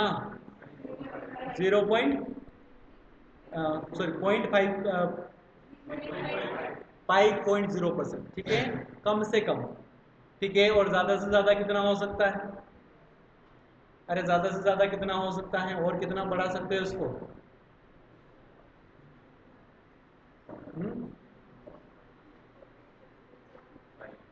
सॉरी उल्टा बोल दिया था मैंने ना, हाइपरकेलेमिया बढ़ा था। हाइपरकेलेमिया के अंदर में ज़्यादा से ज़्यादा कितना है 5%, और कम से कम कितना हो सकता है हाइपोकेलेमिया के अंदर में 3.5%, कितना 3.5%, ठीक है। देन इसके बाद में इसकी डेफिनेशन देखना, व्हाट इज हाइपरकेलेमिया, क्या है हाइपरकेलेमिया, अरे हाइपरकेलेमिया क्या है, सिंपल बात कि जब पोटेशियम का लेवल बॉडी के अंदर में 5.0 मिली इक्वलेंट पर लीटर से ज़्यादा हो जाए, ठीक है, तो उसको अपन क्या बोल देंगे, हाइपरकेलेमिया। और जो हाइपरकेलेमिया की बात कर रहे हैं अपन, ठीक है, उसके अंदर में जो पोटेशियम है कौन सा फ्लूइड है, अरे पोटेशियम कौन सा फ्लूइड है, इंट्रासेल्युलर के एक्स्ट्रा सेल्युलर, जल्दी से बताना, इंट्रासेल्युलर के एक्स्ट्रा सेल्युलर कौन सा फ्लूइड है, हाँ, अरे कौन सा फ्लूइड है भाई, इंट्रा के एक्स्ट्रा, इंट्रा सेल्यूलर, ठीक है, सेल के अंदर में रहने वाला फ्लूइड है, बाहर रहने वाला फ्लूइड नहीं है, ठीक है। देखो इसके बाद में कोजेस क्या है इसके, बोलो देखो जल्दी से, अरे कोजेस बोलो इसके, लिखे हुए हैं तुम्हारे में कि नहीं है, अरे नॉर्मल नॉर्मल को छोड़ दो, कोजेस बताओ मेरे को, कोजेस क्या क्या है, हाँ, एक्यूट और क्रोनिक रीनल फेलियर, ठीक है। देन उसके बाद में हाइपो एल्डोस्टेरोनिज्म, ठीक है, जब एल्डोस्टेरोन का लेवल क्या हो जाता है, कम हो जाता है, ठीक है। देन उसके बाद में पोटेशियम स्प्रिंग डायूरेटिक्स, ठीक है, ऐसे डायूरेटिक्स जो क्या करते हैं आपके पोटेशियम को क्या करते हैं, बाहर नहीं निकालते हैं, ओनली फॉर किसको निकालते हैं, सोडियम को निकालते हैं, ठीक है। देन उसके बाद में एसी इनिबिटर्स, ठीक है, ये भी क्या करते हैं आपके, क्या करते हैं, एल्डोस्टेरोन को क्या करते हैं, क्या हो रहा है ऊपर एल्डोस्टेरोन के साथ में कमी हो रही है, तो एल्डोस्टेरोन को क्या करते हैं, कम करते हैं। अरे ऐसी इनिबिटर्स की बात कर रहा हूं मैं, इनिबिटर्स मतलब कि रोकने वाले। जब अपन ने टेबलेटें दी थी बीपी की, याद करना उस टाइम पे बीपी कम करने के लिए अपन ने क्या करता था, ऐसे इनिबिटर दिए थे और ये पूरा रास सिस्टम के अंदर में काम आ रहा था। देन इसके बाद में नेक्स्ट है shift of potassium from intracellular to extra cellular, ठीक है, एक ऐसी कंडीशन जिसके अंदर में आपका जो इंट्रासेल्युलर जो पोटेशियम है वो कहाँ चला जाए, बाहर चला जाए, ठीक है, एक्स्ट्रा सेल्युलर चला जाए। जैसे कोज क्या हो सकता है, एसिडोसिस, ठीक है, एसिडोसिस की कंडीशन में क्या होगा, H+ आयन कहाँ जाएंगे, सेल के अंदर, और K+ को धक्का देके बाहर निकाल देंगे, ठीक है। देन उसके बाद में सीवियर बर्न की कंडीशन में क्या होगा, सेल बर्न होने की वजह से अंदर का जो फ्लूइड है कौन, पोटेशियम, ठीक है, ये क्या करेगा, बाहर निकल जाएगा। तो पेशेंट के अंदर में जब बर्न होता है तो उस कंडीशन में कौन सा, हाइपर कैलीमिया जो है आपको देखने को मिलता है, ठीक है। देन उसके बाद में ट्रोमा, ठीक है। देन उसके बाद में हिमोलाइसिस, देन उसके बाद में ट्यूमर लाइसिस सिंड्रोम, ठीक है। इन सारी ही कंडीशन में आपको देखने को मिलता है कौन, अरे कौन देखने को मिलता है, हाइपरकेलेमिया। देन उसके बाद में एक्सेस पोटेशियम इंटेक्स, ठीक है, ज़्यादा खा लोगे तो जाहिर सी बात है ज़्यादा बढ़ेगा ही सही, ठीक है। एक्सेस पोटेशियम इंटेक की वजह से हो सकता है, आईवी फ्लूइड के थ्रू दे दिया आपने, या फिर हाई पोटेशियम डाइट दे दी पेशेंट को, ठीक है। देन उसके बाद में पैथोफिजियोलॉजी देख लो, ओनली फॉर मैकेनिज्म देख लो, ऊपर नीचे छोड़ दो इसके अंदर। आपके इंक्रीज हो रहा है एक्स्ट्रा सेल्युलर पोटेशियम, जिसकी वजह से क्या होगा, reduce resting membrane potential difference, जिसकी वजह से क्या होगा, आपके सेल बिकम पार्शियली डिपोलराइज, और जिससे क्या होगा, आपके initial increase excitability but lateral leads to impaired condition, ठीक है। देखो सिंपल सी बात है कि जब जब पोटेशियम की ज़्यादा हो जाता है बॉडी के अंदर में, तब तब क्या होगा, पोटेशियम क्या करेगा, आपके पार्शियल मेम्ब्रेन्स के क्या करेगा, धीरे धीरे तो अंदर जाएगा, लेकिन फिर एक टाइम ऐसा आएगा कि वो सेल को एक्टिवेट तो कर देगा, और सेल को ज़्यादा एक्टिवेट करके फिर खुद बाहर निकल जाएगा, ठीक है। तो थोड़ी देर के लिए तो सेल क्या हो जाएगी, हाइपर एक्टिव, अच्छे से आपकी बॉडी बढ़िया काम करेगी। देन उसके बाद में फिर एकदम से आपको किधर लेके चली जाएगी, डीएक्टिवेशन की तरफ, यानी कि उस कंडीशन में आप कोमा की तरफ मूव करते हैं, ठीक है। पहले तो पेशेंट को बढ़िया मज़ा आता है, अच्छा लग रहा है, और एकदम से पेशेंट कोमा में चला जाता है, ठीक है। देन उसके बाद में इसकी वजह से पेशेंट में क्या हो सकता है, एरिथमिया हो सकता है, और कार्डियक अरेस्ट देखने को मिल सकता है, ठीक है। एरिथमिया मतलब इरेगुलर हार्ट रेट, और फिर कार्डियक अरेस्ट। चलो साइन एंड सिम्टम देखो इसके। सबसे पहले न्यूरोलॉजिकल जो साइन आपके हैं, न्यूरोमस्कुलर सिम्टम्स कौन कौन से आएंगे, मसल वीकनेस होगा, फटीग होगी पेशेंट के अंदर में, और फाल्सिड पैरालिसिस हो गया, यानी कि सीवियर केसेस के अंदर में पेशेंट के जो हैं पूरी बॉडी क्या हो जाएगी, पैरालाइज हो जाएगी, ठीक है। देन उसके बाद में पैरेस्थीसिया देखने को मिल सकता है आपको, जिसके अंदर में आपको टिंगली सेंसेशन आएंगे। पैरेस्थीसिया मतलब कि टिंगली सेंसेशन, कौन से टिंगली सेंसेशन बताओ, हाथ पाँव में क्या लग रहा है आपको, चीटियाँ जलती हुई फील होगी, ठीक है। देन उसके बाद में नेक्स्ट है गैस्ट्रोइंटेस्टाइनल सिम्टम्स, ठीक है, जिसके अंदर में आपको क्या क्या देखने को मिल सकता है, देखो देखें, नोजिया, वोमिटिंग और डायरिया, ठीक है। देन उसके बाद में कार्डियक सिम्टम, जिसके अंदर में आपको पाल्पिटेशन, इरेगुलर पल्स और ब्रेडिकार्डिया और वेंट्रिकुलर अरिथमियाज और कार्डियक अरेस्ट आपको देखने को मिल सकता है। देन उसके बाद में ईसीजी चेंजेस आपको देखने को मिलेंगे माइल्ड, मॉडरेट और सीवियर के अंदर में। देख लो क्या क्या। माइल्ड के अंदर में टी वेव बनेगी, ठीक है, टोल टी वेव और पीक टी वेव, ठीक है। और मॉडरेट के अंदर में जो है आपका फ्लैटेंड और एब्सेंट पी वेव आपको देखने को मिल सकती है, ठीक है। टी वेव बने ही नहीं, गायब हो जाए, ठीक है।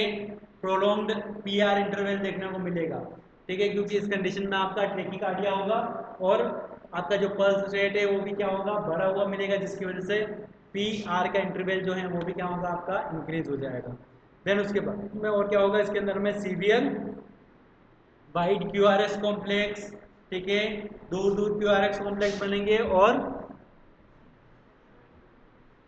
साइन वेव पैटर्न आपको देखने को मिलेगा। साइन वेव पैटर्न जो है इसके अंदर में आपके जो वेव जो है एकदम से उभर के बाहर आते हुए दिखते हैं, ठीक है। देन उसके बाद में वेंट्रिकुलर फिल्ट्रेशन, फिब्रिलेशन और एयर सिस्टोल आपको देखने को मिलता है इसके अंदर। वेंट्रिकुलर जो फिब्रिलेशन है इसके अंदर में क्या होता है, आपकी पल्स रेट कितनी हो जाती है, पल्स रेट कितनी हो जाती है, बताया था मैंने 350 से ज़्यादा, ठीक है, यानी कि 360, ठीक है, 360 बीट पर मिनट से अगर ज़्यादा अगर आपके हार्ट रेट हो जाती है तो उसको बोलते हैं वेंट्रिकुलर फिब्रिलेशन, ठीक है। देन उसके बाद में डायग्नोस्टिक इवैल्यूएशन देख लो।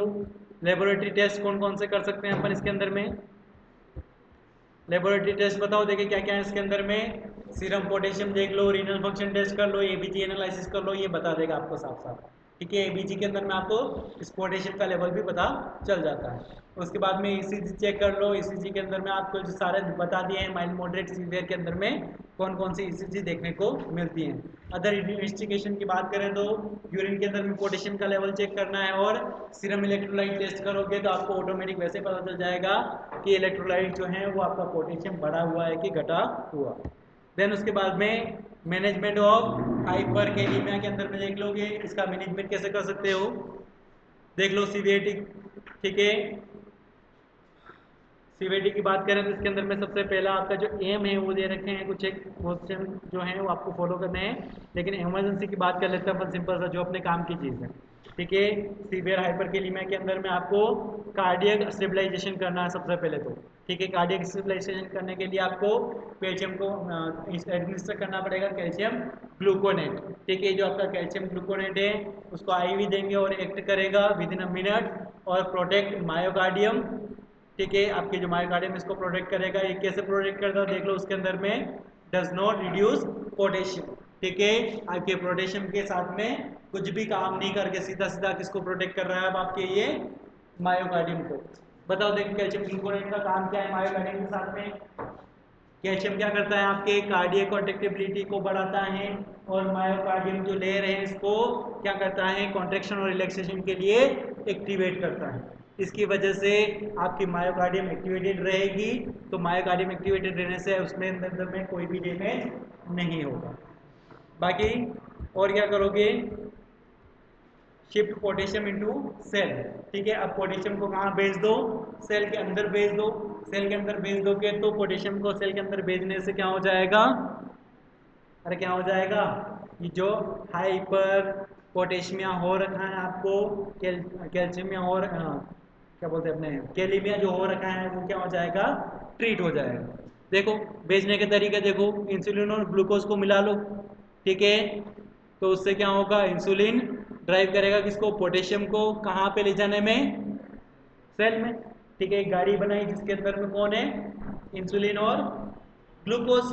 अब जब इंसुलिन और ग्लूकोज को बढ़ा दिया आपने तो वो इंसुलिन और ग्लूकोज किसको बिठा के लेके चले जाएंगे, आपके पोटेशियम को। क्लियर, यानी कि पेशेंट को क्या दोगे, डेक्सट्रोज 5% दोगे प्लस उसको मिक्स में क्या दोगे, इंसुलिन।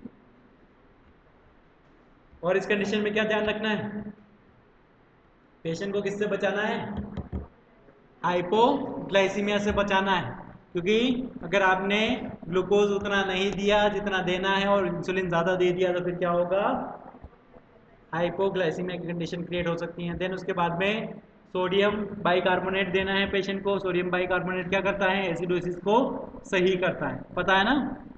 जो आपके एसिडोसिस हो रहा है उस एसिडोसिस को सही करने के लिए कौन आएगा, sodium bicarbonate. Promote intracellular shift, ठीक है, आपके जो पोटेशियम को इंट्रासेल्युलर डालना है उसके अंदर में भी ये काम आएगा। देन उसके बाद में बीटा एगोनिस्ट जो है आपके साल्बुटामोल, ठीक है, साल्बुटामोल के बारे में आपने कहीं और भी सुना होगा, ठीक है, रेस्पिरेटरी सिस्टम के अंदर में। याद करना बीटा एगोनिस्ट साल्बुटामोल क्या काम आते हैं, अरे क्या काम आते हैं, आपके ट्रेकिया को क्या करते हैं, डाइलेट करते हैं, ठीक है, ठीक है, ट्रेकिया को डाइलेट करके आपके रेस्पिरेशन को बढ़ाते हैं। लेकिन इनका एक काम और है, क्या काम है कि पोटेशियम को ले जाके कहाँ फेंक देना, सेल के अंदर, ठीक है। देन उसके बाद में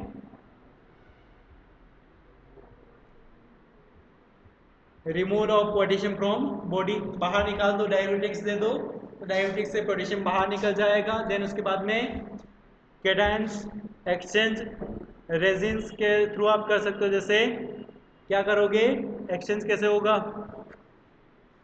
अरे एक्सचेंज कैसे होगा, अपने को सीधा याद रखना है, पोटेशियम को घटाना है तो सोडियम को बढ़ा दो, ठीक है, और सोडियम को घटाना है तो पोटेशियम को बढ़ा दो बॉडी के अंदर में। तो अब आपने क्या करा, सोडियम का बहुत ज़्यादा इंजेक्ट कर दिया किसमें, पेशेंट की बॉडी के अंदर में, ठीक है, तो उससे क्या होगा, आपका पोटेशियम बाहर निकल जाएगा। देन उसके बाद में डायलिसिस कर सकते हो, डायलिसिस के थ्रू आप पर्टिकुलर बढ़े हुए पोटेशियम को बाहर निकाल सकते हो, और किडनी पेशेंट के लिए इसका मोस्टली यूज किया जाता है।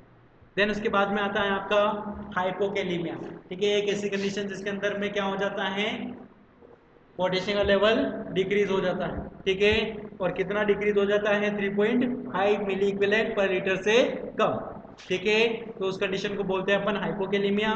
देन उसके बाद में बात करें कि नॉर्मल जो उसकी फिजियोलॉजी है वो दे रखी है, ऊपर देख लेना, फंक्शन वगैरह क्या है वो देख लेना। देखो फंक्शन देख लो, आपको इजीली समझ में आ जाए, ठीक है, पोटेशियम के फंक्शन देख लोगे तो आपको अच्छे से समझ में आ जाता है कि पोटेशियम काम क्या करता है। पहला तो आपके रेस्टिंग मेम्ब्रेन पोटेशियम को बढ़ाता है, दूसरा मेंटेन करके रखता है इसको। देन अगली बात करें तो नर्व इम्पल्सेस को ट्रांसमिशन के लिए हेल्प करता है और मसल कॉन्ट्रेक्शन को बढ़ाता है। देन उसके बाद में आपके नॉर्मल कार्डियक रिदम को भी मेंटेन करने का काम कौन करता है, कौन करता है, पोटेशियम। अब ये सारे के सारे क्या हो जाएंगे, फंक्शन अल्टर्ड हो जाएंगे। अब अल्टर्ड कैसे होंगे, हाइपर के अंदर में तो सब बड़े थे और हाइपो के अंदर में सारे डिक्रीज हो जाएंगे। देखो कोज क्या क्या हो सकता है, कोज देख लो, गैस्ट्रेशनल कोज देख लो, वोमिटिंग, डायरिया और नेजोगैस्ट्रिक सक्शन की वजह से ऐसा हो सकता है, ठीक है। देन उसके बाद में रीनल लॉस की वजह से हो सकता है पेशेंट के डायरेटिक्स हो जाए, ठीक है, डायरेटिक्स दे दिया आपने, ठीक है, हाइपर एल्डोस्टेरोनिज्म हो गया, यानी कि बहुत ज़्यादा क्या बन रहा है यहाँ पे, एल्डोस्टेरोन का प्रोडक्शन हो रहा है, वहाँ क्या था, कम, ठीक है। देन उसके बाद में रीनल ट्यूबुलर डिसऑर्डर हो जाता है, तो उसकी वजह से भी ऐसा हो सकता है, यानी कि रीनल के जो ट्यूब्यूल है वो काम करना बंद कर दे और ज़्यादा ही पोटेशियम को बाहर निकलने दो, तो ऐसा हो सकता है। देन उसके बाद में shift of potassium into cell, ठीक है, अगर आपका जो पोटेशियम है वो कहाँ चला जाए, सेल के अंदर। कैसे कैसे जा सकता है, एक तो एल्कलोसिस की कंडीशन में जा सकता है, दूसरा आपके क्रैम्प्स हो तो जा सकता है। देन उसके बाद में क्या हो सकता है, फ्लैसिड पैरालिसिस, ठीक है, वही सेम चीज कि आपके पूरी बॉडी का क्या हो गया है, पैरालिसिस हो गया है, तो उस कंडीशन में ऐसा हो सकता है। फ्लैसिड पैरालिसिस के अंदर में क्या होता है, आपकी बॉडी के न्यूरॉन जो हैं डिस्ट्रॉय नहीं होते हैं, ठीक है, इस पेशेंट के अंदर में वापस से पैरालिसिस सही हो सकता है। क्लियर, एक मिनट, एल्कोलोसिस, एक मिनट, क्रैम्प्स वगैरह ये सिम्टम्स हैं, ठीक है, सॉरी ऊपर सही से देखना, मैंने गलत बता दिया उसको, अरे बोल दिया करो ऐसा गलत बता दूँ। देन इसके बाद में इंसुलिन थेरेपी, देन उसके बाद में एगोनिस्ट, ठीक है, देन उसके बाद में डिक्रीज इंटेक, ठीक है, जब इंटेक डिक्रीज हो जाए तो पुअर डाइट हो जाती है, स्टारवेशन हो सकता है और आपका माल न्यूट्रिशन हो सकता है, जिसकी वजह से आपका जो है आपने क्या करा, जो पोटेशियम है उसका इंटेक कम कर दिया है, ठीक है, पता है ना, स्टारवेशन, भूखे रहना, ठीक है। देन उसके बाद में पुअर डाइट, खाने में पोटेशियम लेते ही नहीं हो। देन माल न्यूट्रिशन, ठीक है, आपने खाना सही से नहीं लिया तो उस कंडीशन में ऐसा हो सकता है, यहाँ पे खाने की व्यवस्था ही नहीं है तो ऐसा हो सकता है। देन उसके बाद में पैथोफिजियोलॉजी देख लो, पोटेशियम कम होता है तो उसकी वजह से क्या हो सकता है, आपके hyperpolarization of cell membrane, ठीक है, आपके जो सेल मेम्ब्रेन है उसका हाइपरपोलराइजेशन होगा और सेल बिकम लेस एक्साइटेबल, ठीक है। अब सेल कोई भी इंटरेस्टिंग नहीं रहेगी काम करने के लिए, ठीक है। देन उसके बाद में affect muscle and nerve function, ठीक है। ये सारे क्या हो जाएंगे, डिक्रीज हो जाएंगे, क्योंकि सेल से ही बन के आपके टिश्यू बने हैं, टिश्यू से ही आपके मसल्स ऑर्गन वगैरह सारे बने हैं, और सेल्स के अंदर में ही क्या हो गया है, आपके पोटेशियम की कमी हो गई है। और पोटेशियम क्या करता है, आपके सेल को एक्साइटेबल बना के रखता है, काम करने के लिए उत्तेजित करता है, क्लियर, एक्साइटेबल करने का काम करता है। देन उसके बाद में इफेक्ट देख लो उसके, decrease muscle contraction, slow nerve conduction और कार्डियक रिदम क्या हो जाएगा, डिस्टर्बेंस हो जाएगा। साइन एंड सिम्टम देख लो कि न्यूरोलॉजिकल सिम्टम्स आपको क्या क्या दिखेंगे, मसल वीकनेस, फटीग, क्रैम्प्स और पैरालिसिस देखने को मिल सकता है। गैस्ट्रेशनल के अंदर में देख लो कि आपके कॉन्स्टिपेशन देखने को मिल सकता है, पैरालिटिक इलीज देखने को मिल सकता है और एब्डोमिनल डिस्टेंशन देखने को मिल सकता है। कार्डियक सिम्टम के अंदर में आपको एरिथमिया, वीक पल्स, हाइपोटेंशन देखने को मिल सकता है। देन उसके बाद में रेस्पिरेशन के अंदर में आपकी रेस्पिरेशन मसल्स क्या हो जाएगी, वीक हो जाएगी और आपका जो रेस्पिरेटरी फेलियर जो है आपको देखने को मिलेगा। रेस्पिरेटरी मसल्स के अंदर में कौन कौन आती हैं, आपके इंटरकोस्टल मसल और डायफ्राम, ठीक है। दोनों वीक हो गई हैं तो रेस्पिरेशन ऑटोमेटिक क्या हो जाएगा, डिक्रीज, और फिर आपको रेस्पिरेटरी फेलियर देखने को मिलेगा। देन इसके बाद में ईसीजी चेंजेस देख लो, इसके अंदर में फ्लैटेंट टी वेव देखने को मिलेगा, टी वेव एकदम फ्लैट होगी, कुछ भी नहीं दिखेगा टी वेव, ठीक है। लेकिन आपको एक नई वेव बनी हुई मिलेगी, वो बनेगी कौन सी, यू वेव, ठीक है। ईसीजी अभी अपन नहीं पढ़ पाए हैं तो बस इतना याद कर लेना जो इसमें लिखा हुआ। देन उसके बाद में एसटी सेगमेंट डिप्रेशन देखने को मिलेगा और प्रोलॉन्ग्ड क्यूटी इंटरवल आपको देखने को मिलेगा, ठीक है। पीक्यूआरएसटी आपको दिखाया हुआ है, बस उसके अंदर में समझ लेना। देन उसके बाद में डायग्नोसिस की बात करें, लेबोरेटरी टेस्ट कराओगे, सीरम पोटेशियम चेक कराओगे, एबीजी टेस्ट कराओगे और उसका सीरम इलेक्ट्रोलाइट टेस्ट कराओगे। ईसीजी की बात करें तो अभी जो बातें बताई हैं, ईसीजी के अंदर में वो कोई सिम्टम दिखते हैं तो आपको डिटेक्शन करना है एब्नॉर्मलिटी का। देन उसके बाद में अदर टेस्ट जो है आपको करवाने हैं, यूरिन पोटेशियम चेक कराना, रीनल फंक्शन टेस्ट कराना है। मैनेजमेंट की बात करें तो हाइपोकेलेमिया के लिए आप मैनेजमेंट कैसे करोगे, पेशेंट को ओरली पोटेशियम दे दो, ठीक है, डाइट्री में दे दो, काम हो जाएगा। अगर सिंपल मॉडरेट की बात करें तो उसके अंदर में ओरल और आईवी पोटेशियम रिप्लेसमेंट कर लो और मॉनिटर करना है आपको ईसीजी। और सीवियर की बात करें तो उसके अंदर में आईवी पोटेशियम क्लोराइड दे देना है आपको, और क्या करना है इसके अंदर में कंटिन्यूस कार्डियक मॉनिटरिंग जो है आपको करनी है, और ट्रीट करना है क्या, अंडरलाइनिंग कॉजेज को, ठीक है, जिसकी वजह से ये हो रहा है उन कॉजेज को भी क्या करना है आपको ट्रीट करना है। देन उसके बाद में इंपॉर्टेंट रूल जो हैं इसके अंदर में दे रखे हैं, क्या क्या चीज़ें फॉलो करनी है। रैपिड आईवी बोलस जो है आपको क्या देना है, पोटेशियम नहीं देना, क्लियर, ठीक है। कभी भी तुरंत सारा पोटेशियम दे दिया ऐसा नहीं करना, थोड़ा थोड़ा करके पोटेशियम देना है। ऑलवेज डाइल्यूट एंड इन्फ्लूस स्लोली, ठीक है, उसको धीरे धीरे देना है, ठीक है, पोटेशियम को। देन उसके बाद में पोटेशियम रिप्लेसमेंट, ओरल रिप्लेसमेंट जो है आपको करना है, और आईवी रिप्लेसमेंट भी आपको करना है। देन उसके बाद में नेक्स्ट आता है आपका हाइपर कैल्सीमिया, ठीक है। बात आती है कैल्शियम की, हाइपर कैल्सीमिया की बात करते हैं तो हाइपर कैल्सीमिया क्या है, व्हाट इज हाइपर कैल्सीमिया, ठीक है। हाइपर कैल्सीमिया के अंदर, सॉरी हाइपर नहीं, हाइपो है ना, हाइपर क्या हाइपो, पक्का हाइपर है, ठीक है, हाँ। दोबारा से देख लेना कि इसके अंदर में आगे जो है हाइपोकैल्सीमिया की जगह मैंने हाइपर लिख दिया है, तो उसका थोड़ा सा सही कर देना, ठीक है। हाइपोकैल्सीमिया के अंदर में जो आपका नॉर्मल, अगर मैं बात करूँ कैल्शियम लेवल कितना होता है, 1.5 से लगाकर 2.5 मिली इक्विवेलेंट पर लीटर, क्लियर। दिमाग में इतना बिठा लेना कि आपका जो कैल्शियम लेवल है वो आपकी बॉडी में नॉर्मल कितना होता है, 1.5 से लगाकर कितना,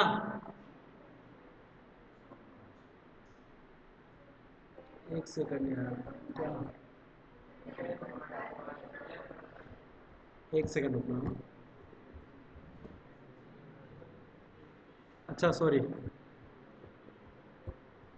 मैं गलत पेज पे हूँ, तुम सही पे हो, चलो। कितना हो जाएगा, जो आपका ब्लड कैल्शियम लेवल है वो कितना हो जाएगा आपका, less than sorry more than 10.5 milliequivalent mg per D L. Milliequivalent नहीं होगी, यहाँ पे क्या है आपका mg पर डी एल। ठीक है, कॉजेज देख लो इसके, कॉजेज देख लो जो कि अपन ने पहले पढ़ा हुआ है। कौन था, कौन था, हाइपर पेरा थायरॉइडिज्म, क्योंकि ये क्या रेगुलेट करता है आपके कैल्शियम लेवल को। ठीक है, देन उसके बाद में अदर कॉजेज देख लो कि पेशेंट के अंदर में क्या क्या हो सकता है। और अरे और क्या क्या है, बोन मेटास्टेसिस और इमोबिलाइजेशन। ठीक है, इस कंडीशन में क्या होगा, आपके कैल्शियम लेवल क्या हो जाएगा, इंक्रीज हो जाएगा। देन उसके बाद में इंक्रीज एब्जॉर्प्शन। ठीक है, जब आपने विटामिन बॉडी में डी ज़्यादा डाल दिया है तब भी ऐसा हो सकता है। विटामिन डी ज़्यादा है मतलब कि क्या होगा आपका, अरे क्या होगा, कैल्शियम का एब्जॉर्प्शन ज़्यादा होगा। देन उसके बाद में ग्रेन्यूलोमेटोस जो है आपके डिजीज, इसके अंदर में भी क्या होता है, आपके कैल्शियम का एब्जॉर्प्शन क्या होता है, बॉडी में बढ़ जाता है। देन उसके बाद में डिक्रीज एक्सर्शन। ठीक है, जैसे रिनल फेलियर हुआ है, बॉडी से कैल्शियम बाहर नहीं जा रहा है उस कंडीशन में, और थायजाइड डायूरेटिक्स दिए हैं आपने, तो उस कंडीशन में क्या होगा, आपकी बॉडी से अदर तो जो वाटर वगैरह है ये तो बाहर जाएंगे, लेकिन कैल्शियम पोटेशियम सोडियम बाहर नहीं जाएंगे। क्लियर। देन उसके बाद में अदर कॉजेज के अंदर में देख लो और क्या क्या है, मेलिग्नेंसी हो सकता है और एक्सेस कैल्शियम इंटेक भी हो सकता है इसका कोई। देन उसके बाद में पैथोफिजियोलॉजी देख लो कि कैल्शियम का लेवल बढ़ता है तो डिक्रीज होता है आपके न्यूरोमस्कुलर एक्साइटेबिलिटी, और ये लीड करेगा आपके बॉडी के अंदर में मसल वीकनेस और सीएनएस डिप्रेशन, और जिससे क्या होगा, कोज कैल्सिफिकेशन इन ऑर्गन और किडनी और हार्ट के अंदर में कैल्शियम के जो भी है आपके क्या बोलते हैं डिपोजिशन बढ़ जाएगा, तो उससे हो सकता है कि उन ऑर्गन में भी जाके आपके स्टोन फॉर्मेशन हो जाए। क्लियर। देन उसके बाद में साइन एंड सिम्टम देख लेना। साइन एंड सिम्टम में क्या है, स्केलेटल के अंदर में बोन पेन और फ्रैक्चर देखने को मिल सकता है, किडनी के अंदर में स्टोन पोलियूरिया डिहाइड्रेशन देखने को मिल सकता है। देन उसके बाद में गैस्ट्रेशन की बात करें तो पेशेंट को नोजिया वोमिटिंग कॉन्स्टिपेशन और एब्डोमिनल पेन देखने को मिल सकता है। यूरिन की बात करें तो यूरिनरी के अंदर में आपको फ्रीक्वेंट यूरिनेशन आपको देखने को मिल सकता है। देन उसके बाद में सीएनएस की बात करें तो कंफ्यूजन डिप्रेशन और लेथार्जी और कोमा में पेशेंट जा सकता है। देन उसके बाद में कार्डियक की बात करें तो पेशेंट के हार्ट रेट इरेगुलर हो जाएगा और आपका जो क्यूटी इंटरवल है वो शॉर्ट हो जाएगा। देन उसके बाद में डायग्नोसिस की बात करें तो सीरम कैल्शियम लेवल चेक करोगे जो कि मोर देन 10.5 mg पर डीएल आपको देखने को मिलेगा। देन उसके बाद में सीरम पीटीएच लेवल चेक करना है जो कि बढ़ा हुआ देखने को मिल सकता है, और ईसीजी चेक करना है आपको। देन उसके बाद में एक्सरे चेक करना है क्योंकि बोन के अंदर में क्या आपको चेंजेस देखने को मिल सकते हैं। ठीक है, देन उसके बाद में बात करें मैनेजमेंट की तो मैनेजमेंट के अंदर में आप क्या दोगे, पेशेंट को आईवी थेरेपी दोगे, ताकि आईवी सलाइन दे सकते हो डिहाइड्रेशन को ट्रीट करने के लिए और आपके कैल्शियम एक्सट्रैक्शन को बढ़ाने के लिए। ठीक है, देन उसके बाद में मेडिकेशंस दे सकते हो, डायूरेटिक्स दे सकते हो, जिसके अंदर से आपके डायूरेटिक्स क्या करेंगे, कैल्शियम को बाहर निकालते जाएंगे। देन उसके बाद में बाइफॉस्फेट दे दो जो कि क्या करेंगे, आपके इनहिबिट करेंगे बोन रिजर्प्शन को। बोन से कैल्शियम टूट के आपके कहाँ आता है, ब्लड में आता है, उसको क्या कर देगा, ये रोक देगा। देन उसके बाद में कैल्सिटोनिन दोगे तो ब्लड से ले जाकर किसमें डालेगा, बोन के अंदर में कैल्शियम को डाल देगा। देन उसके बाद में कोर्टिकोस्टेरॉइड दे दोगे जो क्या करेगा, आपके कुछ एक जो इन्फ्लेमेटरी कंडीशन क्रिएट हो रही है उनको क्या करेगा, ये सही करेगा। देन उसके बाद में डायलिसिस के थ्रू एक्स्ट्रा जो कैल्शियम है उसको बाहर निकाल सकते हैं। देन उसके बाद में है हाइपोकैल्सीमिया, जिसके अंदर में आपका जो blood calcium level less than 8.5 हो जाता है, यानी कि 8.5 mg पर डीएल से अगर कैल्शियम का लेवल घट जाता है, that's called hypocalcaemia. Clear. Then इसके बाद में इसका नॉर्मल लेवल आपको पूरा दे रखा है, अगर कॉजेज देख लो कि आपका जो पीटीएच है उसकी वजह से क्या होता है, आपके हाइपो कैल्सीमिया देखने को मिलता है। अरे पीटीएच की वजह से क्या देखने को मिलता है आपको, हाइपोकैल्सीमिया, क्योंकि पीटीएच घटेगा तो कैल्शियम लेवल क्या हो जाएगा, डिक्रीज हो जाएगा। और थायराइड सर्जरी अगर आपने कराई है तो पैराथायराइड साथ के साथ चली जाती हैं, तो उसकी वजह से हो सकता है। देन उसके बाद में विटामिन डी की डेफिशिएंसी हो गई है, बॉडी में विटामिन डी है ही नहीं, तो उस कंडीशन में क्या होगा, आपके बॉडी के अंदर में, ब्लड के अंदर में क्या हो जाएगा, कैल्शियम का लेवल कम हो जाएगा। लेक ऑफ सनलाइट, ठीक है, माल एब्जॉर्प्शन वगैरह, इनकी वजह से पुअर डाइट वगैरह, इनसे विटामिन डी की डेफिशिएंसी होती है। देन उसके बाद में रीनल फेलियर की वजह से भी हो सकता है। जब जब रीनल फेलियर होता है तो क्या हो जाता है, विटामिन डी क्या हो जाता है, एक्टिवेशन डिक्रीज हो जाता है इसका। देन उसके बाद में इंक्रीज फॉस्फेट रिटेंशन, ठीक है, फॉस्फेट का रिटेंशन बढ़ जाता है और विटामिन डी कम हो जाता है। देन उसके बाद में अदर कॉजेज की बात करें तो एक्यूट पेनिटाइटिस, ठीक है, मैसिव ब्लड ट्रांसफ्यूजन और सेप्सिस की वजह से ये हो सकता है, ठीक है। देन उसके बाद में पैथोफिजियोलॉजी देख लो, कैल्शियम लेवल गिरता है तो उसकी वजह से कौन बढ़ता है, कौन बढ़ता है, न्यूरोमस्कुलर एक्साइटेबिलिटी, ठीक है, और न्यूरोमस्कुलर एक्साइटेबिलिटी बढ़ती है तो जाहिर सी बात है कि आपके नर्व फाइबर इजीली क्या करते हैं, मसल स्पाज्म और टेटनी कोज करते हैं, ठीक है। टेटनी के बारे में मैंने आपको पहले बता दिया है। देन उसके बाद में पेशेंट के अंदर में अफेक्टेड कार्डियक कंडीशन डेवलप हो जाती है, ठीक है। टेटनी के बारे में याद करना, मैंने क्या बताया था, क्या था टेटनी, किसमें हो रहा था, अरे किस में हो रहा था, कौन सी डिजीज थी, अभी पढ़ाई है मैंने ज़्यादा से ज़्यादा 3 दिन पहले। चलो नेक्स्ट देखना, साइन एंड सिम्टम याद कर लेना कौन सी डिजीज है, ठीक है। देन उसके बाद में साइन एंड सिम्टम देख लो कि मसल क्रैम्स आ सकते हैं, टेटनी हो सकता है, ठीक है। देन उसके बाद में ट्रेमर्स आ सकते हैं, सीजर्स आ सकते हैं पेशेंट के अंदर में। क्लासिकल साइन देखें तो अब देख लो कौन सी डिजीज है, ठीक है, जॉयस्टिक साइन, ठीक है, और ट्राउजर साइन आपको देखने को मिलेगा, ठीक है। जॉयस्टिक साइन क्या होगा आपका, अरे जॉयस्टिक साइन टच करा फेस मुड़ गया। देन उसके बाद में ट्राउजर साइन क्या होगा, बीपी का कप लगा के जैसे ही भरोगे तो क्या हो जाएगा, ये उंगलियां ऐसे मुड़ जाएगी, ठीक है, क्रैम्प्स आ जाएंगे इनके अंदर में। देन उसके बाद में सीएनएस की बात करें तो इरिटेबिलिटी और एंजाइटी आपको देखने को मिलेगा, कंफ्यूजन देखने को मिलेगा। और कार्डियक की बात करें तो आपको अरिथमिया यानी कि इरेगुलर हार्ट रेट और आपका प्रोलॉन्ग ट्यूट इंटरवल देखने को मिलेगा, ठीक है। अदर अगर बात करें तो लैरिंजियोस्पाज्म देखने को मिलेगा, आपको ब्रोंकोस्पाज्म देखने को मिलेगा। डायग्नोसिस की बात करें तो डायग्नोसिस के अंदर में आप क्या कर सकते हो, सीरम कैल्शियम लेवल जो है चेक करोगे, सीरम पैराथायरॉइड हार्मोन चेक करोगे, देन उसके बाद में विटामिन डी लेवल चेक करोगे, ईसीजी लेवल देखोगे, ईसीजी का चेक करोगे, ठीक है, क्यूटी इंटरवल जो आपको प्रॉब्लम कर रहा था वो। मैनेजमेंट की बात करें तो हाइपोकैल्सीमिया का जो मैनेजमेंट है उसके अंदर में एक्यूट कंडीशन है तो आपको पेशेंट को क्या दे देना है, आईवी कैल्शियम एडमिनिस्टर कर देना है और कैल्शियम ग्लूकोनेट जो इंजेक्शन आता है वो लगा देना, ठीक है। देन उसके बाद में आपको गिवन स्लोली जब आप ईसीजी मॉनिटर करते रहोगे तो धीरे धीरे उसको आपको एडमिनिस्टर करना है।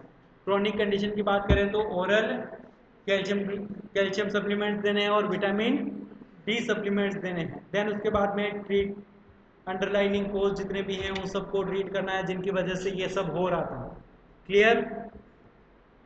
देन उसके बाद में बात करते हैं हाइपर मैग्नीशियमिया की, ठीक है। मैग्नीशियम का लेवल अगर क्या हो जाता है, बढ़ जाता है, लेकिन कितने से बढ़ जाता है, 2.5 मिली इक्वलेंट पर लीटर से अगर ज़्यादा होता है तो उसको अपन बोलते हैं हाइपर मैग्नीशियमिया, ठीक है। देन उसके बाद में इसकी बात करें मैग्नीशियमिया की तो ये कौन सा फ्लूइड है आपका, अरे कौन सा इलेक्ट्रोलाइट है आपके, एक्स्ट्रा सेल्यूलर के इंटरसेल्यूलर, इंट्रासेल्यूलर, ठीक है। देन इसके बाद में नॉर्मल वैल्यू वगैरह दे रखी है, फंक्शन दे रखे हैं, फंक्शन देख लो एक बार, ठीक है। फंक्शन देखोगे तो जैसे समझ में आएगी। फंक्शन क्या है, पहला तो रेगुलेट करता है आपके न्यूरोमस्कुलर एक्टिविटी को, ठीक है। दूसरी बात ये रेगुलेट करता है आपके कार्डियक रिदम को। तीसरी बात ये रेगुलेट करता है आपके, इन्वॉल्व रहता है किसके अंदर में, प्रोटीन सिंथेसिस के अंदर में, प्रोटीन बनाने के लिए काम में आता है। Then act as a neural calcium blocker, ठीक है, जब कैल्शियम को रोकना है तो उसके लिए ये काम आएगा। देन उसके बाद में कोजेज ऑफ हाइपर कैल्शियमिया देखो, हाँ हाइपर मैग्नीशियमिया के कोजेज देख लो, कौन कौन से कोजेज हैं। सबसे पहला है आपका डिक्रीज एक्सर्शन, ठीक है, मोस्ट कॉमन कोज जैसे रीनल फेलियर हुआ और किडनी डिजीज हुई। उसके बाद में एक्सेस मैग्नीशियम कंटेनिंग एंटासिड और लेक्ट, लेक्सेटिव्स अगर आपने दिए, लेक्सेटिव्स क्या होते हैं? लेक्सेटिव्स क्या होते हैं? अरे बताओ लेक्सेटिव्स क्या होते हैं? किसी पेशेंट को, ठीक है, कॉन्स्टिपेशन हो रहे हैं, तो आपके स्टूल पास नहीं हो रहा है, तो उस पेशेंट को स्टूल पास कराने के लिए जो आप यूज करते हो medications, that's called laxative. Then उसके बाद में आईवी मैग्नीशियम थेरेपी दे दिया अगर आपने, जिससे क्या होगा आपके, अरे आईवी मैग्नीशियम थेरेपी दे दिए, जिससे क्या होगा आपके बॉडी के अंदर में मैग्नीशियम का लेवल बढ़ जाएगा, ठीक है, जिससे हाइपर मैग्नीशियमिया हो सकता है। देन उसके बाद में अदर कॉजेज की बात करें तो क्या हो सकता है? हाइपोथायरॉयडिज्म। चलो हाइपोथायरॉयडिज्म का यहाँ क्या लेना देना मैग्नीशियम के साथ में? अरे मैग्नीशियम के साथ में क्या लेना देना है इसका? अरे हाइपोथायरॉयडिज्म क्या करता है? हाइपोथायरॉयडिज्म दिमाग में थोड़ा सा सर्कुलेशन को घुमाओ। हाइपोथायरॉयडिज्म मतलब T3 और T4 का लेवल क्या होता है? डिक्रीज होता है, ठीक है, और T3 और T4 का लेवल डिक्रीज होता है तो ये क्या करता है आपकी बॉडी में? अरे क्या मांगता है? अरे आयोडीन चाहिए इसको, और आयोडीन चाहिए तो आयोडीन की कमी जब होती है तब मैग्नीशियम का लेवल बढ़ता है। दोनों एक दूसरे के विपरीत काम करते हैं, अपोजिट काम करते हैं, ठीक है। देन उसके बाद में और देख लो इसके अंदर में और क्या है, पैथोफिजियोलॉजी देख लो इसकी। पैथोफिजियोलॉजी के अंदर में दे रखा है, एक मिनट, रीनल, ठीक है, क्रैम्प्स, देन उसके बाद में हाइपोथायरॉयड, एड्रिनल इनसफिशिएंसी, ठीक है, एड्रिनल इनसफिशिएंसी वाले अभी अपन लास्ट डिजीज पढ़ी थी, ठीक है, उसकी वजह से हो सकता है। देन उसके बाद में देखो एड्रिनल इनसफिशिएंसी का सीधा सा रोल है कि आपके एक्साइटेबिलिटी को लाने के लिए कौन जिम्मेदार है? मैग्नीशियम, ठीक है। सिंपैथेटिक नर्वस सिस्टम स्टिमुलेट होता है तो वो मैग्नीशियम को क्या करता है? बॉडी में बढ़ाता है ताकि एक्साइटेबिलिटी क्या हो सके? बढ़ सके, ठीक है। देन उसके बाद में पैथोफिजियोलॉजी की बात करें तो मैग्नीशियम का लेवल जब जब बढ़ता है तब तब पेशेंट के अंदर में क्या होगा? डिप्रेस, न्यूरोमस्कुलर ट्रांसमिशन, ठीक है, न्यूरोमस्कुलर ट्रांसमिशन डिक्रीज होंगे, जिससे क्या होगा? डिक्रीज एसिटाइल कोलिन रिलीज, ठीक है, ये जो एसिटाइल कोलिन रिलीज है वो क्या हो जाएगा? डिक्रीज, और एसिटाइल कोलिन रिलीज की वजह डिक्रीज होने से क्या हो जाएगा? आपके मसल वीकनेस होगा और सीएनएस का क्या होगा? डिप्रेशन होगा, ठीक है। डिप्रेशन मतलब सीएनएस सिस्टम काम करना कम कर देगा, ठीक है। देन उसके बाद में साइन एंड सिम्टम देखो, साइन एंड सिम्टम के अंदर में मसल वीकनेस, ठीक है, डिक्रीज डीप टेंडन रिफ्लेक्स, ठीक है। देन उसके बाद में पैरालिसिस आपको देखने को मिल सकता है पेशेंट के अंदर में, CNS, lethargy, drowsiness, confusion, coma में जा सकता है पेशेंट। कार्डियोवास्कुलर सिम्टम्स देख लो इसके अंदर में, हाइपोटेंशन और ब्रेडिकार्डिया। देन उसके बाद में कार्डियक अरेस्ट देखने को मिल सकता है। रेस्पिरेटरी डिजीज की बात, रेस्पिरेटरी के रिगार्डिंग बात करें सिम्टम में तो रेस्पिरेटरी डिप्रेशन और एपनिया देखने को मिल सकता है। देन उसके बाद में डायग्नोसिस की बात करें तो क्या क्या डायग्नोसिस कर सकते हो? वहीं सीरम चेक कराना, सीरम इलेक्ट्रोलाइट जो है चेक करवा लो सीधा सा, ठीक है, सीरम मैग्नीशियम लेवल चेक करवा लो, ईसीजी करवा लो, रीनल फंक्शन टेस्ट करवा लो। देन उसके बाद में ईसीजी चेक करवा लो, पीक्यूआर इंटरवल आपको क्या लिखेगा? प्रोलॉन्ग दिखेगा। देन उसके बाद में आपका क्यूआरएस जो है कॉम्प्लेक्स वो कैसा दिखेगा? वाइडर दिखेगा। देन उसके बाद में हार्ट ब्लॉक दिखेगा और कार्डियक अरेस्ट आपको देखने को मिल सकता है, ठीक है। कार्डियक अरेस्ट का कौन सा याद है? कार्डियक अरेस्ट में क्या? एसटी एलिवेशन देखने को मिलता है आपको, ठीक है। देन उसके बाद में मैनेजमेंट की बात करें तो हाइपर मैग्नीशियमिया के लिए मैनेजमेंट क्या कर सकते हो? स्टॉप मैग्नीशियम इनटेक, खाना बंद कर दो उसका मैग्नीशियम। देन उसके बाद में एंटीडोट दे दो। एंटीडोट क्या है? कैल्शियम ग्लूकोनेट, ठीक है, मैग्नीशियम का क्या है? एंटीडोट है। जब जब कैल्शियम ग्लूकोनेट आएगा तब तब क्या हो जाएगा? मैग्नीशियम कम हो जाएगा, ठीक है। देन उसके बाद में इंक्रीज एक्सर्शन, आईवी फ्लूइड दे दो, लूप डायरेटिक दे दो, जिससे यूरिन से क्या हो जाए? ये बाहर निकल जाए। और उसके बाद में सीवियर केसेस में क्या कर लो? अब कुछ नहीं हो रहा है तो डायलिसिस करवा के बाहर निकलवा लो। देन उसके बाद में हाइपोमैग्नीशियमिया की बात करें तो एक ऐसी कंडीशन जिसके अंदर में आपका मैग्नीशियम का लेवल आपके ब्लड के अंदर में 1.5 मिली इक्विवेलेंट पर लीटर से क्या हो जाता है? कम हो जाता है, तो उसको अपन बोलते हैं हाइपोमैग्नीशियमिया, ठीक है। देन उसके बाद में इसके कॉजेज देख लो हाइपोमैग्नीशियमिया के। डिक्रीज इनटेक, अगर आपने कम खाया है ठीक है। मैग्नीशियम 2 हो सकता है। दूसरा है आपका गैस्ट्रेशनल लॉस, ठीक है, आपको वोमिटिंग हो रही है, डायरिया हो रहा है, इनके थ्रू क्या हो रहा है, ये बाहर निकल गया है तो दिक्कत हो सकती है। माल एब्जॉर्प्शन की कंडीशन में भी ऐसा होता है, जिस कंडीशन में आपके इंटेस्टाइन वगैरह से इसका एब्जॉर्प्शन ही क्या हो जाए, डिक्रीज हो जाए। देन उसके बाद में रीनल लॉसेस हो सकता है। रीनल लॉसेस के अंदर में आपका यूरिन के थ्रू क्या हो जाए, ये बाहर निकल जाए। डायबिटिक दे दिया, अनकंट्रोल डायबिटीज मेलाइटस है तो ऐसा होता है, ठीक है। देन उसके बाद में अदर कोजेस देख लो, पेंक्रियाटाइटिस, सेप्सिस, पोस्ट सर्जरी, इनकी वजह से ऐसा हो सकता है। देखो पेंक्रियाटाइटिस, ठीक है, पेंक्रियाज का क्या हुआ है, इन्फेक्शन इन्फ्लामेशन हुआ है तो उस कंडीशन में भी होगा। सेप्सिस की कंडीशन में, ठीक है, ब्लड के अंदर में कोई भी इन्फेक्शन इन्फ्लामेशन हुआ है तो देन उसके बाद में आपकी कोई सर्जरी हुई है तो उस कंडीशन में भी इसका लॉसेज होता है। देन उसके बाद में पैथोफिजियोलॉजी की बात करें तो मैग्नीशियम का लेवल बढ़ता है तो न्यूरो ट्रांसमीटर की जो है आपके बढ़ते हैं। सिंपल सी बात है कि नर्व सेल क्या हो जाते हैं इस कंडीशन में, एक्टिव हो जाते हैं, ठीक है। न्यूरोमस्कुलर एक्साइटेबिलिटी बढ़ेगा। देन उसके बाद में affected calcium and potassium balance, then lead to tetany seizures and arrhythmias, ठीक है। वही सिंपल बात कि अब क्या होगा, पोटेशियम का लेवल कम हो रहा है तो एक्साइटेबिलिटी बढ़ रही है। देन इसके बाद में साइन एंड सिम्टम की बात करें तो अब आपको ट्रेमर्स, टेटनी और मसल क्रैम्प्स वगैरह देखने को मिलेंगे। देन उसके बाद में इरिटेबिलिटी हो सकता है, कंफ्यूजन हो सकता है, सीजर्स आ सकते हैं, एरिथमिया हो सकता है, पेशेंट को ब्रेकिकार्डिया हो सकता है, इंक्रीज ट्राउजर डी पॉइंट्स, ठीक है। देन उसके बाद में अदर बात करें तो